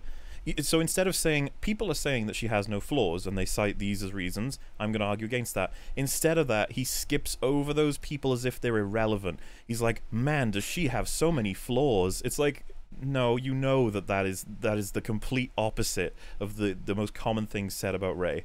It's like, you're doing it to quickly get rid of it. You're like, no, the idea that she has no flaws, out of the way, out of the way. You're like, we're not talking about that. We're going to talk about all these things that I'm just going to make up. For fuck's sake. She has got problems. She has no idea what to do with herself and why is no idea what to do with herself? That's the writer's fucking problem. It makes her non-human. She's like, she had a goal, then she just forgets about it. Now she's just following. She's like a pinball inside a pinball machine. She's just like, whoa, I'm over here now. Whoa, I'm gonna go see Luke. Fine, I guess. Whoa, oh, now I'm getting trained by Luke. Sort of not. I'm gonna go to Kylo now. Woo! I have no reason to do any of these things, but yeah. Rey is kind of like that guy who's trying to join your group of friends, but none of you actually want him to be there, and you're just kind of hoping that he'll leave at some point. And he has like no interests that you can discern. You're like, what do you like? And he's like, stuff. Like. Neat. Sort of guidance. She plainly states. Also, wait a second. I really like how he says that. Show me my place. I really like how he says that Rey has so many flaws, because she doesn't have. She has no idea what to do, and yet she can like fly the Millennium Falcon like early on, like without even any sort of training. Yeah, like not knowing where you want to go today. That's not really what people call a flaw. You'll be alright, especially if you're as powerful as her. As flaws go, you know, everyone else is dealing with like addiction or just sins in general, like pride and stuff. She's just like, yeah, I'm not sure where I'm going, to be honest. I might go over there. And they're like, oh, I hope that works out for you. And she's like, who knows? We'll find out episode 9, I suppose. Different people, hoping they'll provide her with some sort of guidance. She plainly states it. I need someone to show me my place in all this. And this brings us to the incredible moment when Kylo Ren reaches out his hand and offers her a place she can belong. We have no idea what he's even really offering her. He's just like, let's go to somewhere. Let's leave the First Order and go somewhere. Maybe to a planet, chill out somewhere. I can show you the galaxy. Like, let's be honest, if she'd taken his hand and he was like, let's get into a shuttle, and then they just fly away, it would be like, Rey, what are you doing? What's the plan here, Rey? Like, what's gonna happen now? Like, don't you? This is the part that really fucks with my mind, is that she furiously hates him at the end of Force Awakens and the beginning of this film, and it takes her like the story that Luke saw a bad future in Kylo to convince her that Kylo is worth saving. It's like, but you've seen that Luke was right. He did have a bad. It's like, yes, but Luke caused it. It's like, Luke didn't ask Kylo to kill all the students, you idiot. Yeah, let's ignore all the genocides that Kylo committed. It's just this. It's insane. It doesn't make any sense at all, and it's just they look at it as layered. They look at it as complicated, and you're like, oh, I guess you could look at it like that. These movies have had a lot of moments where bad guys ask good guys to join them, but this was the first time that I thought there was a chance the good guy might actually accept, and that is the mark of good storytelling. You can't even tell us why. It's just she didn't know where she was going, so why not join the bad guys, I suppose. It wouldn't have made any sense. She has investment in the good guys. She knows all of the good guys. Why would she go with Kylo? It wouldn't make any sense. If she had, and this is the thing, with how badly written the film is, I could have seen her going with him, and I would have made a video about how it doesn't make any fucking sense that she would have gone with him. but she didn't, so that's not where we are. But interesting that you just call it good writing. It's fascinating. So I've talked a lot about how I wanted this movie to push Star Wars forward and do new things, and it did all of that. But I also said I wanted a rip-roaring good time, and it is absolutely 100% that. The thing begins with the space... I mean, yeah, if characters say woo, you know, that's all you need at that point. Wait, didn't he say this before? Like what? Didn't he say that? Well, I just want a good time, and then he proceeded to say which one were the best battles. Like, well, if he's, I mean, yeah, he definitely has complimented the battle already, but why not just do it again? You know. 100% that. The thing begins with a space battle and ends with a desperate last stand where the Resistance has nothing to use but MS-DOS computers and janky little... What? What? What? Okay. Fighters on a salt planet, and porgs are popping up everywhere. And why is that a positive? I don't understand. Phasma has a sweet spear. Phasma has a sweet spear. Sure. And every single thing in this scene rules so hard. Except the choreography. Sure, everything rules. Oh my god, he's fanboying so much like a freaking child. Like, I know, there's no discussion anymore. It's just, this is good, even if it's awful, this is good. It's like, okay. Popping up everywhere, and Phasma has a sweet spear, and every single thing in this scene rules so hard, and also this is the funniest goddamn thing. I feel something. You feel it? Yes, I feel it. That's the Force. Really? Wow, it must be really strong with I've you. never felt any... Ow! And yeah, guys, this movie is... I mean, yeah, I'm fine with that joke, but it doesn't save the movie. That scene was funny, but it doesn't save the movie. Funny. I know you love old sourpuss Christopher Nolan and that stoic, dour tone he brings to everything, but... What? What? Where did that come from? He kind of did that in The Last Jedi too. Like, what's with the Nolan hate? That was weird. Yeah. All right. Yeah, just fuck Christopher Nolan and his films. Sourpuss Christopher Nolan and that stoic, dour tone he brings to everything, but lighten up. You ever see Goodfellas? That movie is funny. It's also scary. What the hell are you doing right now? Arguing that there's comedy in dramatic films? Infinity War came out this year. I don't know. Wait. What was the movie that he said it was funny? Goodfellas. What? Okay. I guess it needs to have one joke in it for it to be as good as The Last Jedi. I guess that's the requirement. I have no idea what's going on anymore. Wolf, you alive? Go on. Yeah, Wolf is dead. Patrick killed him. He's dead. Scary, intense, and emotionally devastating. A movie can make you feel different things. Humor is good. Why am I even explaining this? You have to explain it because it was tonally balked. You can have comedy and drama, but you don't do what fucking Ryan Johnson did. Nobody's even arguing that the humor is like. Has anyone even argued that the humor in The Last Jedi was bad? Well, I've definitely heard people argue that the joke, like the Yo Mama joke, didn't exactly land for a lot of people, did it? And I hath returned. He's just said, Wolf, in defense of the humor in The Last Jedi, that there is humor in films, you know. What? Don't you agree? Are you saying there isn't humor in good films? Is that what you're saying? You know, dramatic films? I'm gonna leave again. Oh my god. And unrelated, but I just want to mention how much I love Adam Driver's delivery of... Blow that piece of junk out of the sky! Yeah, I loved him going right back to being a cartoon after baiting development and then removing it. It was great. Yeah, God, look at that face. This is a movie about moving on. Moving on from failures and selfishness and self-loathing and empty heroics. Moving on from only certain families being... And those are nice ideas, but they executed them horrifically badly. ...being special and everything being like it was 30 years ago. Moving on from the same old story beats and the same old status quo. Which they brought back and then re-established and continued. They did not break it at all. Even people who... We only got 3 minutes left. I'm so excited. Come on! Even people who liked The Last Jedi will usually cite that it's such a shame that Kylo became, you know, the Emperor, basically. And that we're back to being Rebels versus Empire again. Just like, don't mention that part though, Patrick. Don't mention it.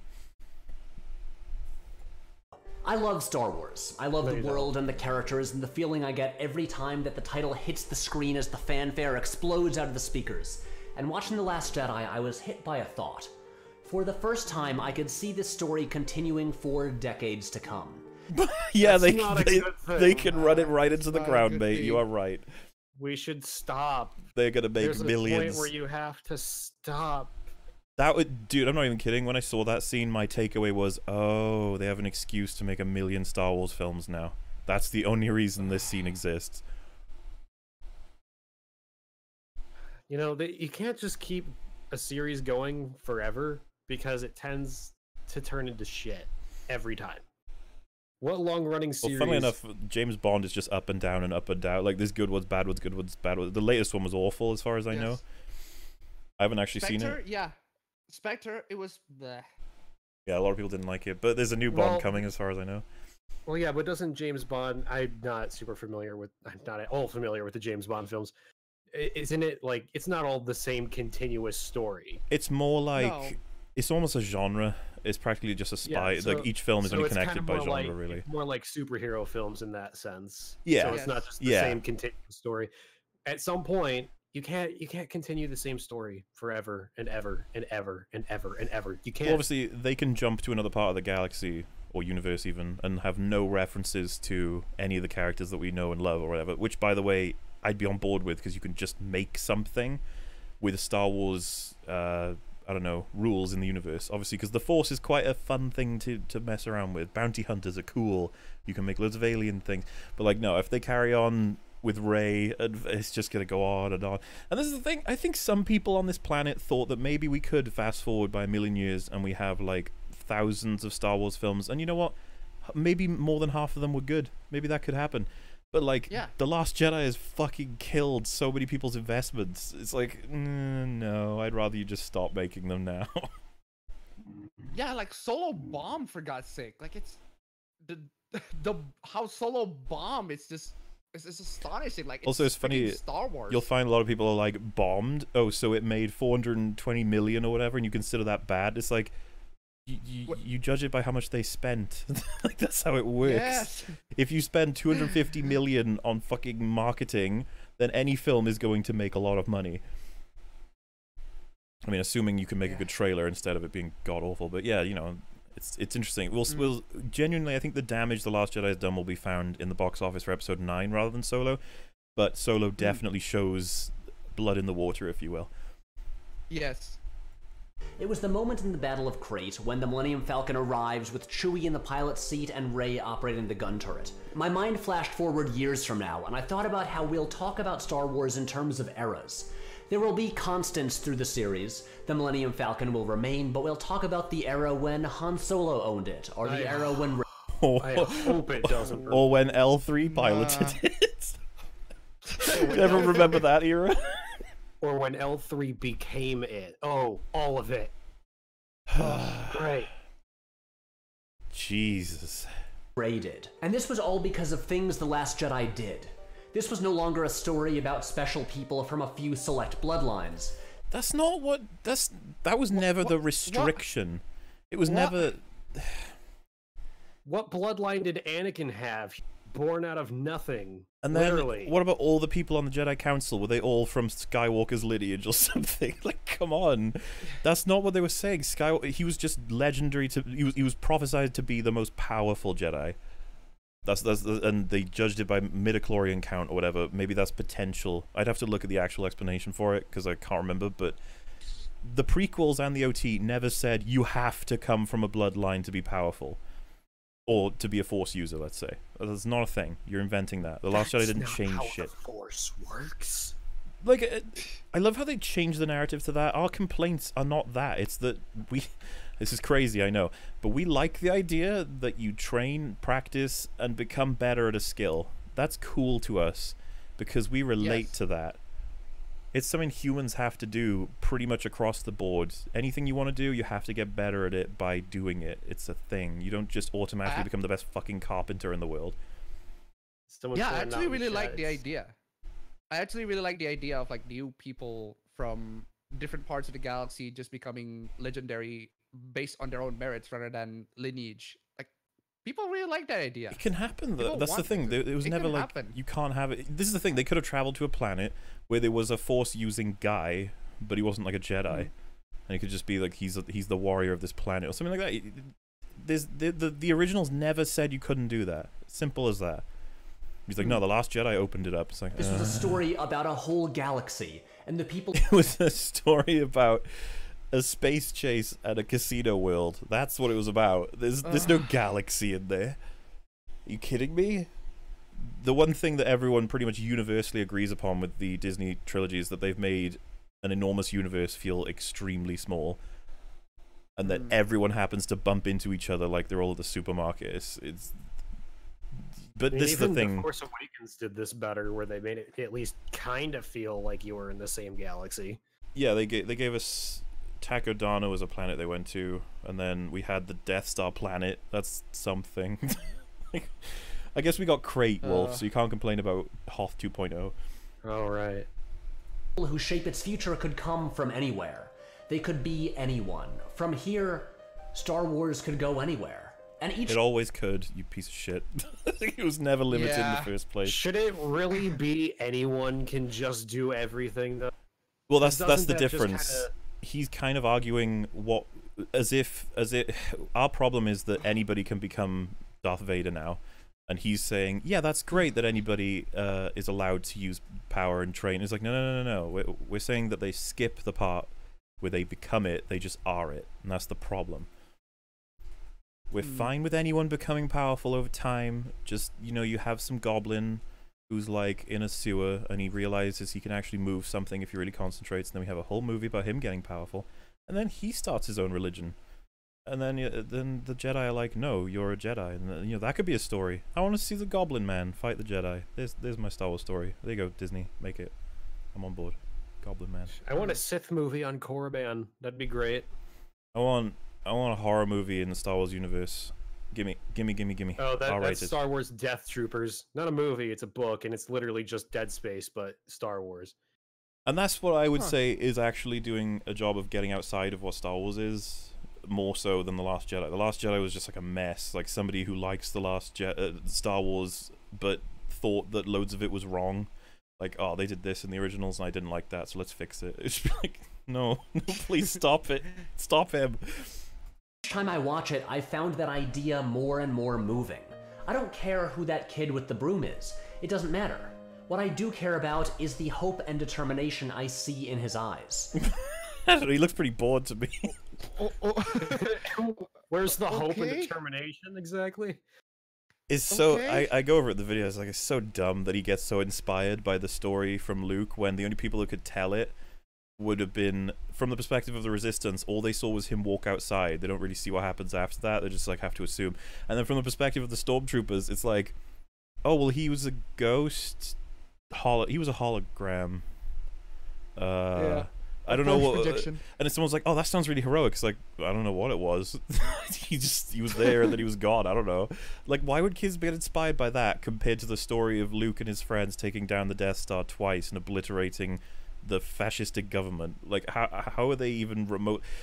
30 years ago, and that has managed to become a story that's fallen into myth so hard that nobody finds it inspiring. It's like, how sad is that?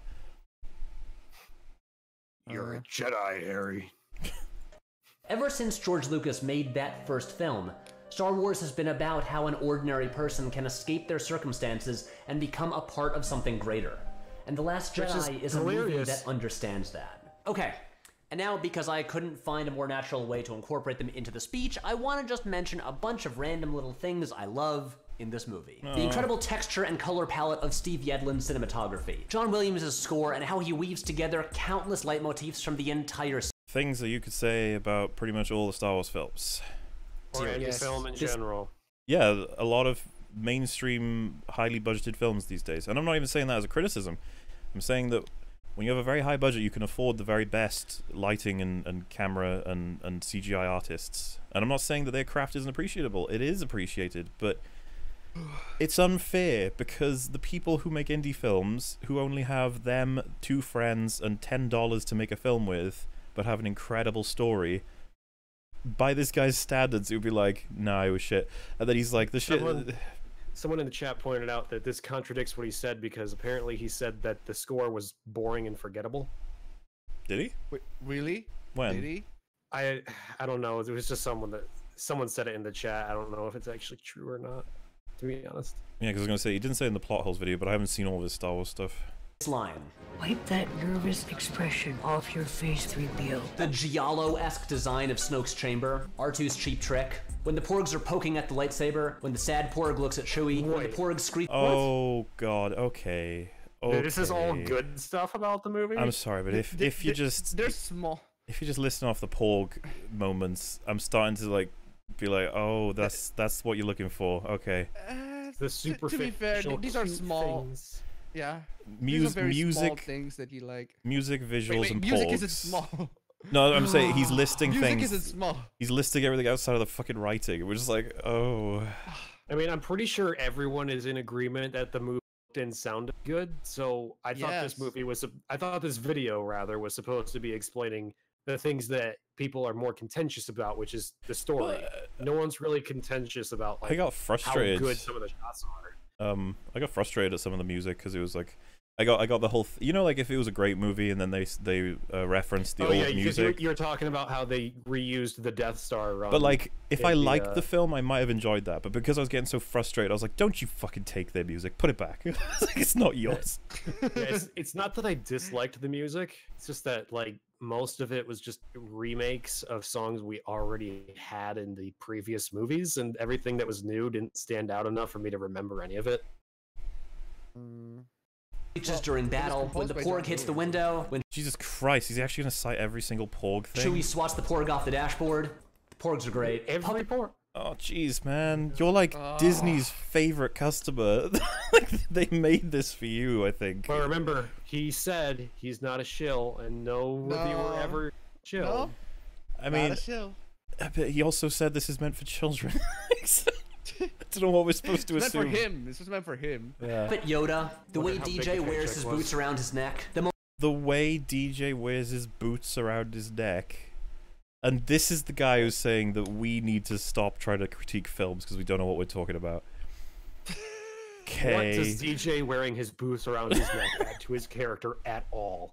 It was cool. Shut up. Moment when Hux thinks he can kill Kylo, when Poe rubs BB-8's belly, the whole design of Crate so that as warfare breaks out on the planet, it actually looks like it's bleeding. Luke's wink at C-3PO, the way Luke first saw Leia via a projection, and the last time she sees him is a projection. See? It rhymes, like Lucas loves. This is a weird movie to talk. Don't even, these connections are so irrelevant, like so tiny. So they be... Okay. They would be what I would call neat picks. It's like you just highlighted little things that just have no fucking relevance. People are pointing out in the chat, BB-8 has a belly. Apparently, I don't fucking know. Apparently, according to Patrick of House Willems, he's a very esteemed critic. About this video ended up being longer than it should need to be because it's not enough to say why I think the movie is good. It's longer than it needs to be because he didn't have enough time to say why it. What? Okay. Just go one more time with that one. Like Lucas loves. This is a weird movie to talk about. This video ended up being longer than it should need to be because it's not enough to say why I think the movie is good. I also have to So the point of the video is to say why it's great, and the video ended up being longer than it needed to be because not it was as hard. long as it needed to be. He said it's longer than it needed to be, but he needed to explain why it's good when the intention was to explain why it's great. I am so confused by that line. But go ahead. Preemptively responds to all the people who are going to say, but why didn't you talk about this thing that's bad? Months ago, I said there was no way I would make this video, but the truth is that since December, I haven't stopped thinking about The Last Jedi. But it's a kid's movie, dude. Okay. It's a kid's movie, dude. Okay, man, child. Okay. Isn't it a kid's movie? You stop thinking about the kid's movie. You gotta be more adult and think about adult things. Stop thinking about the kid's movie. And to all the people who hate it, I wish that you could see what I see, because it's pretty great. I wish that you could understand a single argument that was thrown against you and not strawman it. And besides, that's what I wish. Patrick, give me one movie you do not like. Just give me one, and then I'll throw the exact same statement back at you. I wish you could see what I see in the room. Like, I wish you could understand the quality of the room. It's like, it's like watching someone eat shit, and then you go, "Whoa, all right, you good." And he's like, "I wish you could taste what I taste." You're like, "I'm alright. I'm gonna eat real food. You can eat, you can eat that, dude. I'm good." Not an argument is the short version of what I just said. Go on. And we're done. Guys, thank you so much. You were fantastic as always. Now I am going to take this footage and put it online. I'll see you later. What about your parents? It's gonna be for this. This will be the gag, I guess. This will be the payoff. You don't think anyone is actually going to watch that, do you? I don't know. I would. No one cares about you.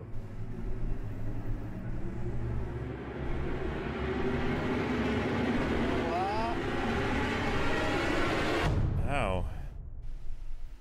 How about I say Jedi Schmedi? No. Perfect.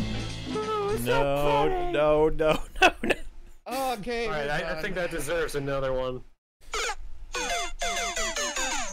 He likes his Squarespace and his, I'm assuming, Audible. It's where you can learn about The Last Jedi. Learn about writing. It'll be great, even though you can't really learn about writing because there's no such thing as good or bad writing. So yeah, that was it. We did it. I don't really know how to sum up that video. He likes the milk titty monster scene. I think that's a good summary. I mean, to explain why the Last Jedi is great, it's like you could have done way better than that. I could have done better than that. Like, yes, it's so meandering because he went from like, let me do a huge disclaimer for why anybody who doesn't already agree with me is an asshole. It's like, okay. And he was like, let me name a bunch of things that apparently aren't serious reasons for why it's good. Then let me revise how the actual scenes went and describe to you that characters are X without explaining it. And then ends with a bunch of random tiny things like porgs are awesome. So, yeah. I get that you like the film. I do not understand from what you've just given there any sort of reason why. I don't follow. Even a little bit. I still... Yeah, it would be much better if you just come on in and just talk, like debate or... Well, I mean, if Just Right... why you actually like it. If Just Right was anything to go by, you present them a contradiction and then they will say it doesn't matter. And that's how the conversation will go every time. Wait. Wasn't that video that he shilled about Just Right the actual video that you were watching before Just Right came in? No, we watched his follow-up one that explained that everybody has a different opinion on things. In case you had no idea about that. Oh, jeez. I was gonna say, you know, I'm glad that I just shared that with you because you probably didn't know. You probably weren't aware that everybody is different. It's fascinating stuff. Yeah. So yeah, we'll probably be able to do some form of another video. But I was gonna say, podcast name. Everybody use that link who's not used it already, and you can vote on what name you think the podcast should have. I think that probably one of the most narratively suitable names is currently winning, but I mean the top two choices are pretty good. I guess I should read super chats as well because I've let them flow for a while. And when you re-upload this on your Mueller channel, you should put the straw poll in the... It'll be in the description, yeah. That'll make sense. I'll probably put in the top comment. That's true. So where are we? YouTube police, more like Yifgate.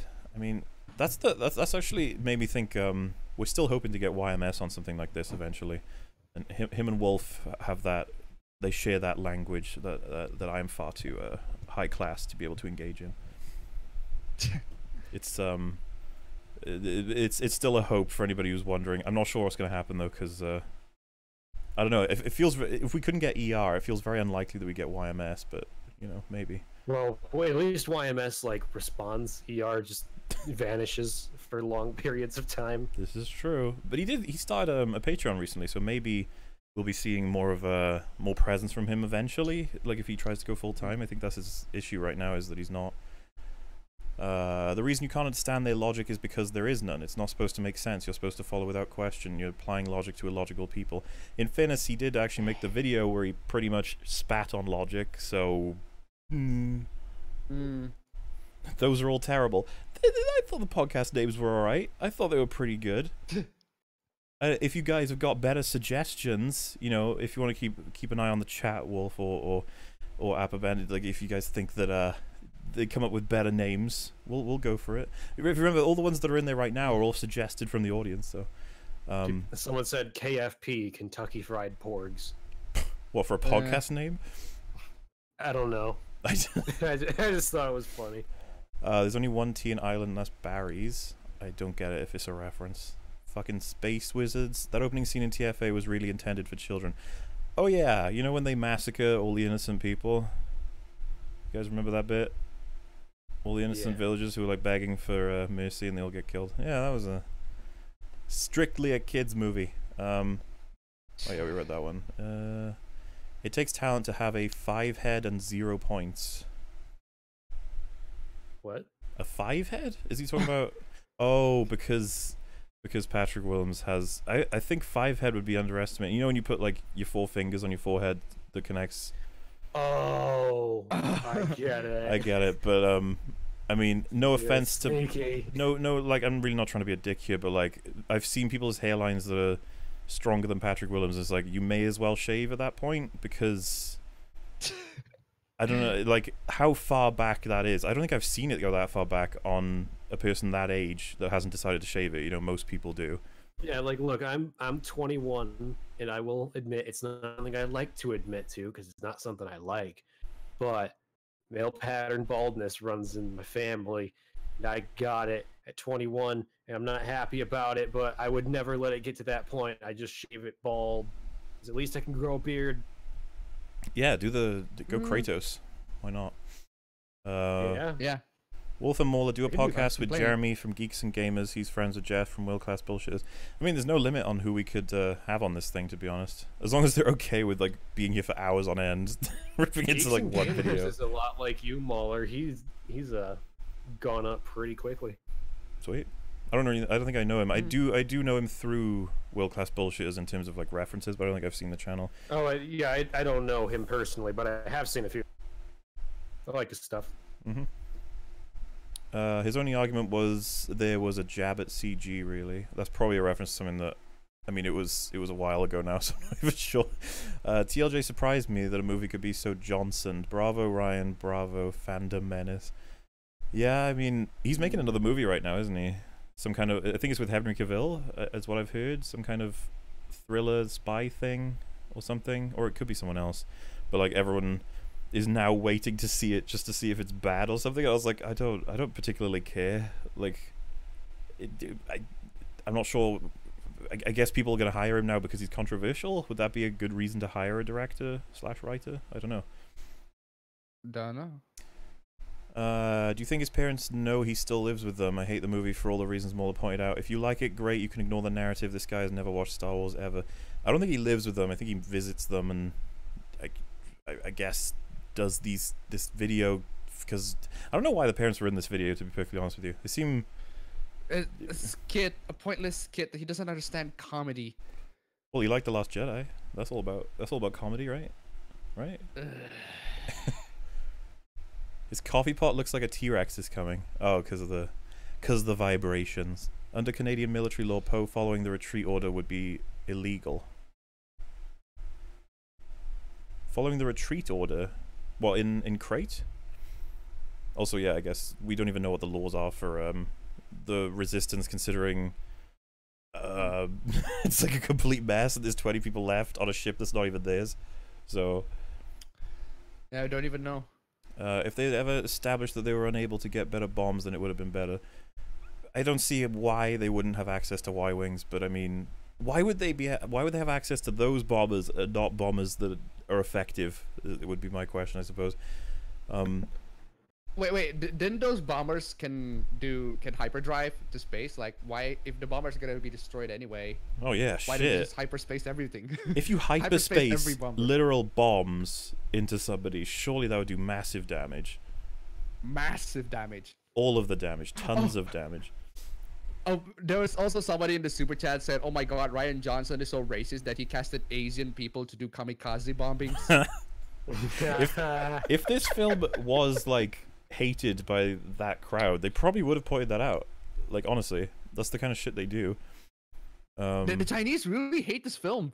They do. Didn't Solo like barely even make even remote sense of like money? Like it got booted out like straight away, as far as I know.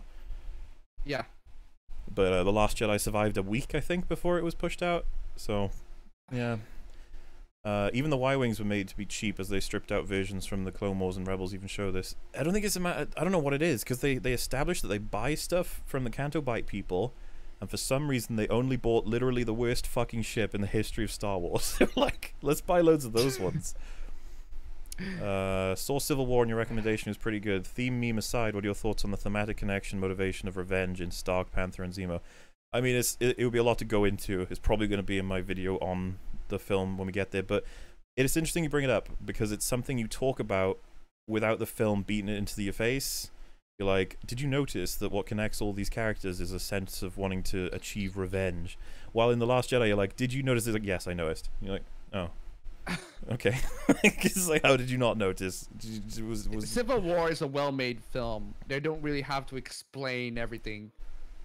Yeah, no, it's very... I would argue it's very clear, but at least they did have a character go, do you know, revenge isn't always the best thing to do, and you need to learn to overcome it. You'd be like, oh my god, stop. Between this and a-holes using the anniversary of 9/11 to take petty jabs at President Trump, why haven't we nuked Earth yet? I think it'll take more than a couple of bad Star Wars films to push that button, but maybe we'll get there. The bombers could have tilted upwards and released their payload. Oh, you mean like in a way that makes it fire forward? If they have artificial gravity, that actually could work. As in, it doesn't matter how slowly they are pushed out, they would keep going. You know? Mm-hmm. I mean, it's worth trying. But it's very slow. It's gonna be very slow though, like traveling from the bombers. Like it would be hilariously slow, and it would be the most stupid fucking fight in history of anything. But it would be funny as hell to watch. It's like all of the people in the Dreadnought. They like chain. Like chain destroy bomb them. Yeah, you get one TIE fighter to shoot the bomb, but it just blows up all of them. They're like, oh fuck, we're gonna have to redo it. Even if it adds new things, it has to be compatible with the previously established story and satisfactorily answer questions that were left open. They don't believe in that, I'm afraid. Yep. Then this has to be a troll. Thank you for making these great videos. I love the rant on the Fallen Kingdom movie. Greetings from a fan from the Netherlands. Greetings. He's just liking things people hate to be contrary. I don't know. I think he thinks this was a good video. Do you guys get the impression this was a parody? No. I don't. I think this is like a real thing. Even if it is, there are people who legit thinks that it isn't. So. Oh, of course. Ryan Johnson has commented on this video, by the way, on Twitter. It was like a thread, and he said he's really glad that Patrick loved the movie. So I seriously doubt that this is meant to be a joke. Ryan Senpai noticed him. We need Jared to take on Patrick Willems. There's a couple people asking for Jared. I'm afraid we're not doing Jared anymore. But this video, once it's uploaded, there's an explanation at the beginning. Channel. Yeah, when your podcast once per month, correct? You can plug that if you want. Yeah, my podcast is once per month. It's going to be next Wednesday. We're going to have the Act Man on. A lot of people have requested him to come on past, so he was pretty okay with coming on with us, and we will cover Jared there, but and me and Rags will be there, right?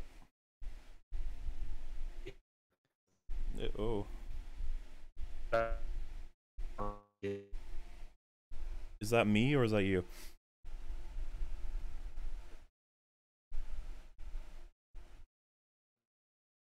That would be me.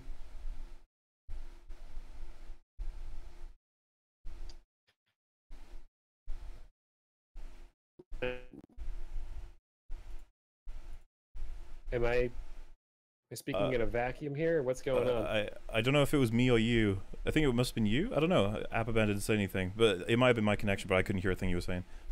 I couldn't hear either. Yeah. The connection was really bad. I don't know. Just so happened the ping was just All right. Dishonored robot. If you want to quickly do that again, well. What was I just talking about? Actman, me, Rags, podcast. Oh yeah, yeah. Us, Actman, Jared, next Wednesday. There you go. At 6 p.m. Eastern Standard Time. Is that going to be live? Yes, I will. People have asked me to do both. People want it live, but they also want our icons to be lit up. So at first I was like, okay, well, I'll just like do it offline, then I'll light up the icon.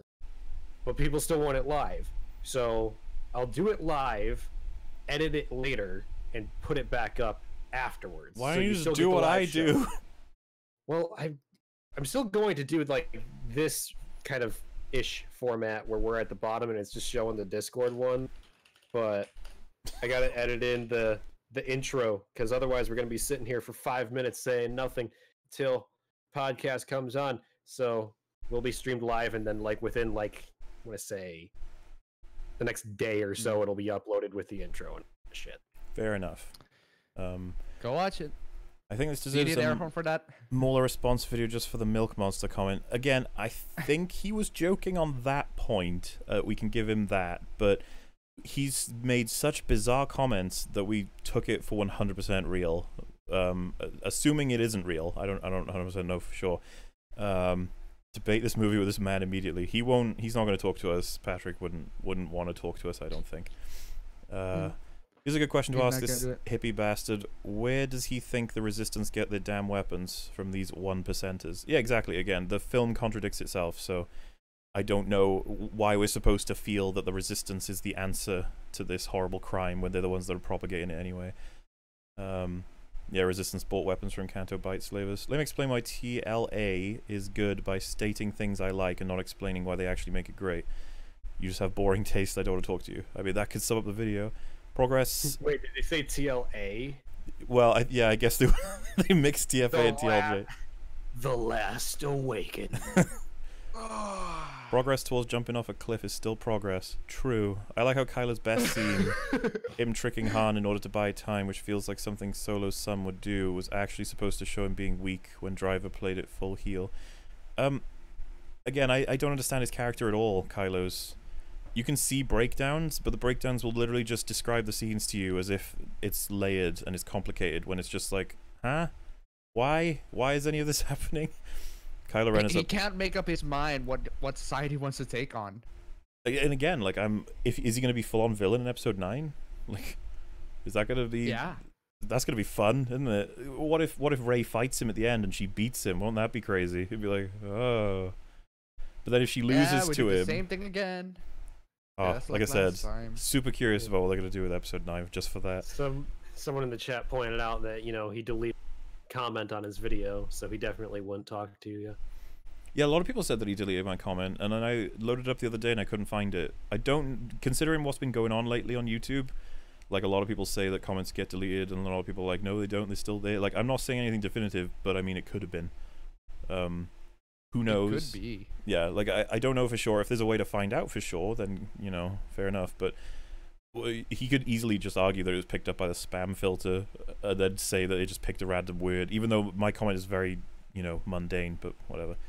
Kylo Ren is a poor ripoff of Jack and Solo. This is Matthew Mundane Matt gets accused of it all the time, but his videos are still filled with negative comments, So this is like, I doubt he's deleted them, but I guess he could be. At this point, anyway. Maybe before, I could have definitely believed it. Luke says Kylo was influenced by Snoke, so Kylo had a choice between Luke and Snoke, but then Luke tried to murder him, so the choice was obvious, and Kylo just killed everyone. That's a story I'd like to see. Instead of... They didn't explain it well. Like, I don't get why you wouldn't want to show it. Like, as this kid is growing up, he's getting whispers from Snoke, and how power is just, it's gonna have to be power, because what else would it be? And, but yeah, it's jarring considering what we got. Kylo switches between face and heel more often than the Big Show. That's a reference to wrestling, and I barely watched it, but I knew about Big Show because I played some of the wrestling games on GameCube, and he was in it. Let me guess, Patrick doesn't want us to point out plot holes again either, right? Well, that's the thing, right? A lot of the criticisms I have of his points are recognizing the holes in the story that fuck it up, and then he'd be like, why are you talking about them? They don't matter. And I guess it comes down to, is like, well, couldn't you argue for literally any piece of fiction that way? So every film is automatically a masterpiece? Like, I don't... Wait, are you okay? Sorry. I was looking at somebody who photoshopped Idris Elba to Siri. Oh, yeah. I thought, didn't you post that already, or was it a new one? No, the last one was Terry Crews. Oh. This one was Idris Elba. Oh, right. Man, I'm not getting notifications for those. That's weird. Does Patrick realize he's defending a racist like Ruin that casted the only 2 Asian people in 2 separate kamikaze runs? That was what you were probably talking about. Yeah. That was what I'm talking about. Oh my god, that's amazing. Okay, Sorry, I was looking at the Idris Elba one. I am the last Jedi. Oh, you want me to post this one, huh? Yes, it's amazing. Are they as good as the JEDI Mundi one that was like... It's so good. You know that they would have had to search for that for a while, like the right image to be able to make it work. Yeah, but they did so good. They did an actual really good job there. I'll have to check my Twitter notifications soon. Finn saying Rebel Scum reminds me of Jin saying May the Force be with you for no reason but fan service. Yes, agreed. Waiting for the random shot of CinemaSins. Yeah, that never happened. That never happened. Oh, unless he did it in here somewhere. Actually, wait, yeah, what's at the end? At this point, Star Wars, because The Last Jedi, the usual stuff on our podcast. Hey guys, thank you for watching, and I want to thank LC the LC. Wait, plugs. I was just gonna say it's like reflecting back off your mic as well. Oh, sorry. It's okay. I thought it was only me. I was like, why is it echoing? Help us make these videos, and look, I know people will be angry at this video, even though it's just me talking about why I like a movie. I mean, you know, if you actively lie... No, we're not angry, we're laughing. If you lie about what happens in the movie, and you shit on the people that didn't like it right at the beginning, you could probably picture why people might have a problem with it. You also very vitriolically told people to shut up about plot holes. Like, why do you pretend like you're some kind of innocent creature just sharing your perspective? He needs to put a couple more parentheses on either side of that H. Patrick didn't do Please nothing. don't send me a 2,000-word email about why I'm wrong, because I won't read it. And look, this is the last time I'm going to talk about Star Wars or The Last Jedi in a video for a while. Good. At least for the rest Okay, of the I'll year. keep that word. And what is a while in your idea? Is it like 2 days? It'll be interesting to see if he like does this maybe next year. He'd be like, oh well, I guess he's gonna have to talk about episode 9, isn't he? He'd be like, people are still angry. I can't, dude. Imagine episode 9 is like good, and then all the people who loved episode 8 are like, Patrick, episode 9 is terrible. They like ruined Star Wars. It'd be so funny if that ends up happening. It's just exhausting at this point, and I've said everything I want to say. I'm sure it is exhausting to just make shit up. What the hell is he? It's so exhausting to do the things I want to do. It's like, okay. It's just so exhausting. It's unfortunate for you. Nolan envy. That's probably tied to it. He's probably annoyed that everyone appreciates Nolan films while everyone's shitting on the Rian Johnson ones. I mean, not all of Nolan films, but a lot of people like Looper, so, you know, calm down. You're right. Looper was bleh. I didn't like Looper that much, but I know a lot of people did like it. That's the point. Yeah, a lot of people did like it, but that was... Yeah, there's a lot of discussion about the choreography in the throne room fight, but the one thing no one can deny is the fact that they edited out a knife in order to save Rey from dying. That's something that actually happened. So, have you Oh, yeah, like, I saw that. Like, people who loved that fight, are they literally going to say, like, that doesn't matter? That's not important. It's like, okay, fine, nothing matters. Hope is like the sunrise. It's true. My parents would stroke out if I was him. Probably. He probably has an IMDb page dedicated to poorly written comedies. I mean, he thinks that he's got, like, a way better perspective on this than us, because we're just random dudes who didn't go to film school, so... He probably wouldn't take you seriously on that comment. Anyway, please do this every frame of pause with The Last Jedi is Amazing by Major Lee. that video is actually in our suggestion thing. We've got like a backlog, but I just got through all the super chats that I've ignored for like 2 hours, so that's actually feels like an achievement now. So we have choices here. Since we're up to 3 hours, you guys, we can end and talk about, you know, maybe doing it another time, or we could go for another video. I have one, but it's just a very short video. Well, oh, How you have like a very suggestion. short? It's just a short video showing what Rags has been doing. Huh? Well, like a criticism one or a good one? No, not a criticism of him. Just him receiving a prosthetic leg. It's kind of cute. Oh, you mean it's an actual doggo getting a prosthetic leg? You want to watch that on this? Yeah. I don't know. We're usually very evil to things. Maybe we can find a way to be evil about this. All right, yeah, we'll nitpick the dog video. All right.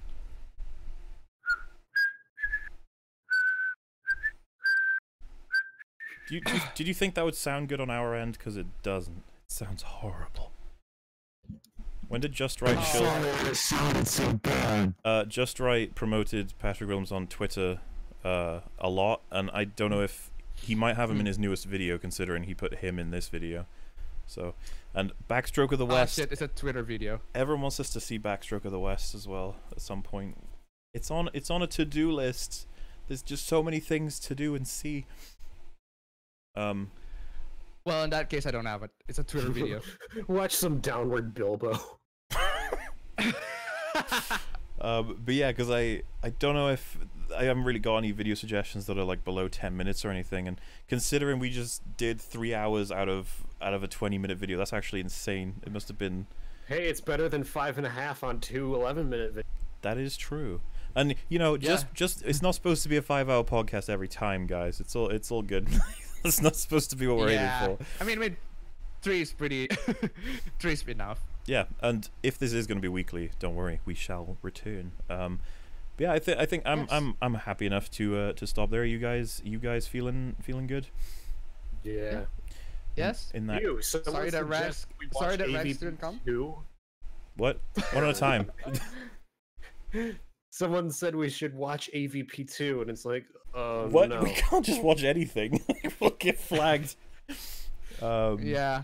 Even if we did, I just don't want to watch AVP2 ever again. Yeah, no, that was. It's too freaking dark. You can't even see shit. Oh, in that's AVP2. the least of its problems. That's such a terrible film. So yeah, I'll just say. So again, last chance to vote on the straw poll. I'll just spam it again. We're going to be deciding of figuring out a name, whichever one sounds the best. It's not too important, but it'd be nice to actually have titles instead of nothing. This video that you're listening to right now will not be on my channel. It'll be on my second one, which is linked by here. So, you know, subscribe if you want to see it. And our guest this week, the first ever guest we had, it was beautiful, was Appabend, and his channel will be going into the. Oh wait, sell your channel. Why should they subscribe to you? He's brown. I'm brown. No, I mean, well, my channel is actually no. I wouldn't plug it because my videos are garbage. But if you want to check it out, it's right there, right down below. Does it show up for you guys? Because for me, chat's like frozen now. Yeah, no, chat's still moving up for me. Either one of either of you want to post that in there, so one of my mods can spam it instead. Because apparently maybe I'm timed out. My chat's just stopped working. No. You already posted it. Oh, okay, good. Because chat's not working for me now. I hope it's still around. Anyway, the hell happened with your chat? But oh, there you go. It's come back. And yes, okay, may as well. What's happening next on your channel, Appabend? What are you covering next? Well, I'm not really sure. Probably just gonna do a stream. Just stream a bunch of memes and really weird videos and hot takes on Twitter. But other than that, I'm not really sure. It depends entirely on what's really hot today. But yeah. Also, I forgot. I was about to do a review of Shadow of the Tomb Raider. It's one of the games that I've been wanting to play because the previous 2 has been really not great, and I really want this game to at least do something. Ooh. But other than that, not much. That's interesting. Why? Go on, conflict. Fight each It's other. interesting because I also want to review Shadow of the Tomb Raider, but I liked the last two games. Oh really? Oh really? Yes. Oh really? I liked the second one more in terms of gameplay. I thought its story was shit in the second one. Exactly. That's my point. The story of the first two games were not great, but the gameplay was pretty good. I love the gameplay. It's fun. Wolf I implied thought that you liked the story in first. first game was alright. Fight, The second game though, it's just like well, we're not really going to be able to fight about much in the second game because the second game's story was legitimately shit.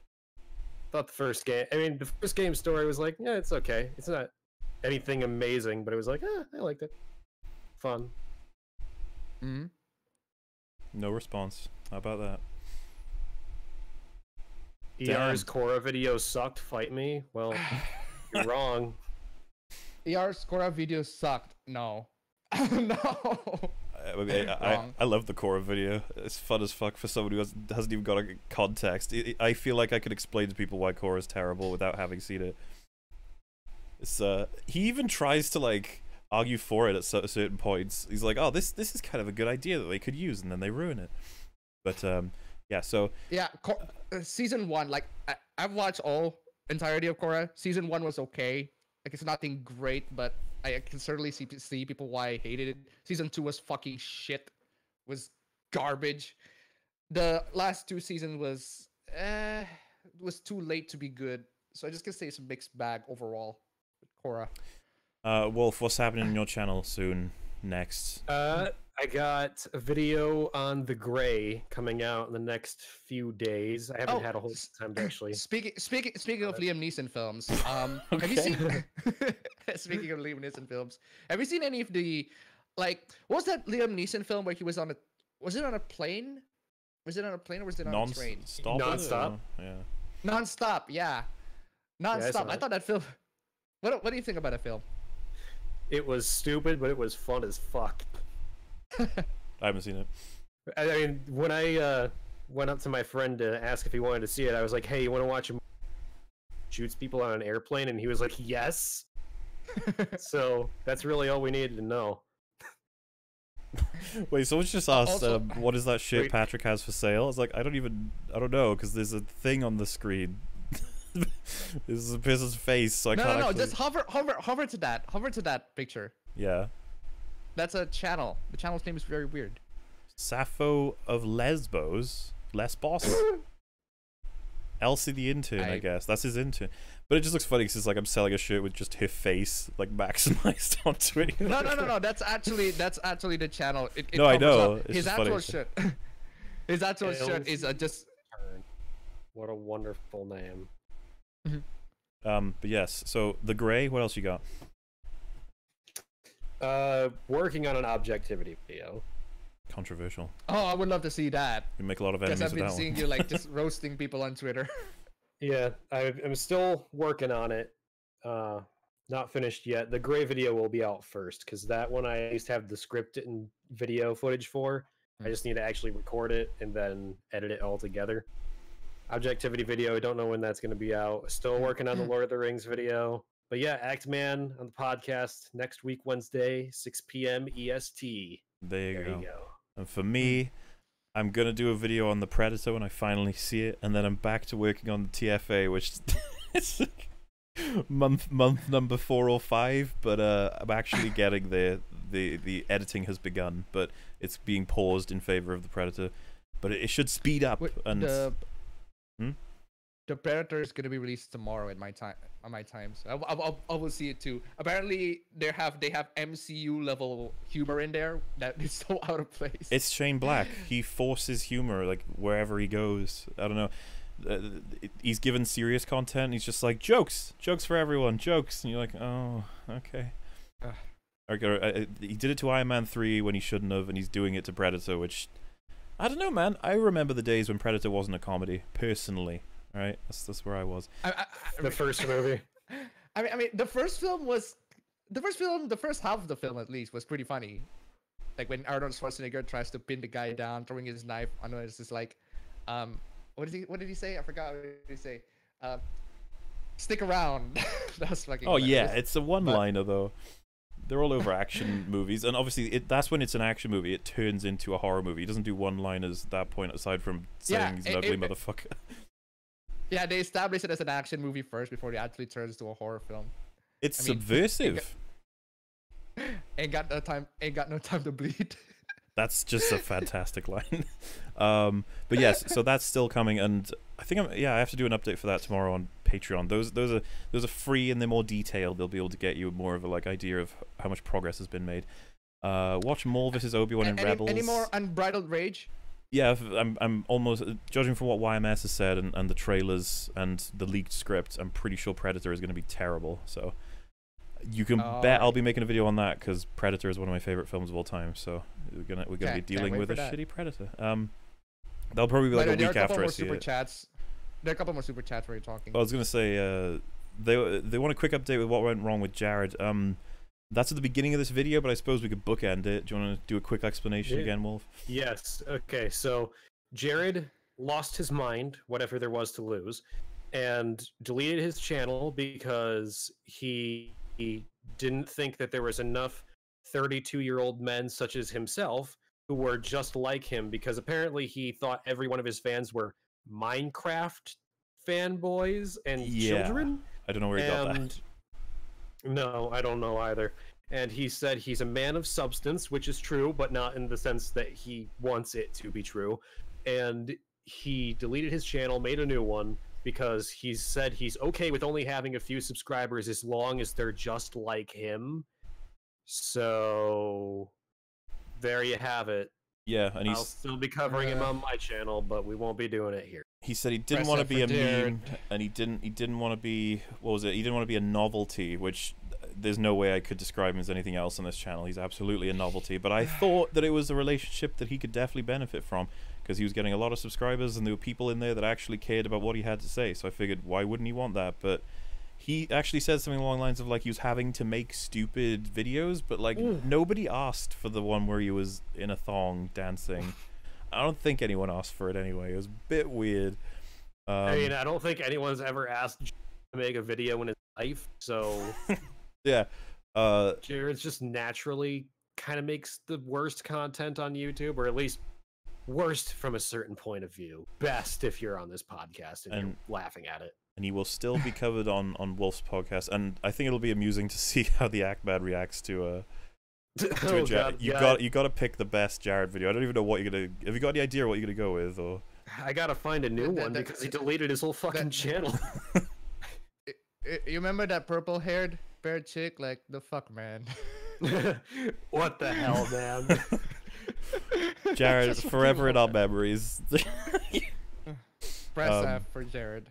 But yes, that is it, I suppose. It's been a lot of fun. Again, you can find this on my second channel if you really want it. This video, because it's absolutely been terrible, but I've had a lot of fun. So I suppose it's time to say goodbye, folks. Yay! Just completely ruined the tone of the end. We're just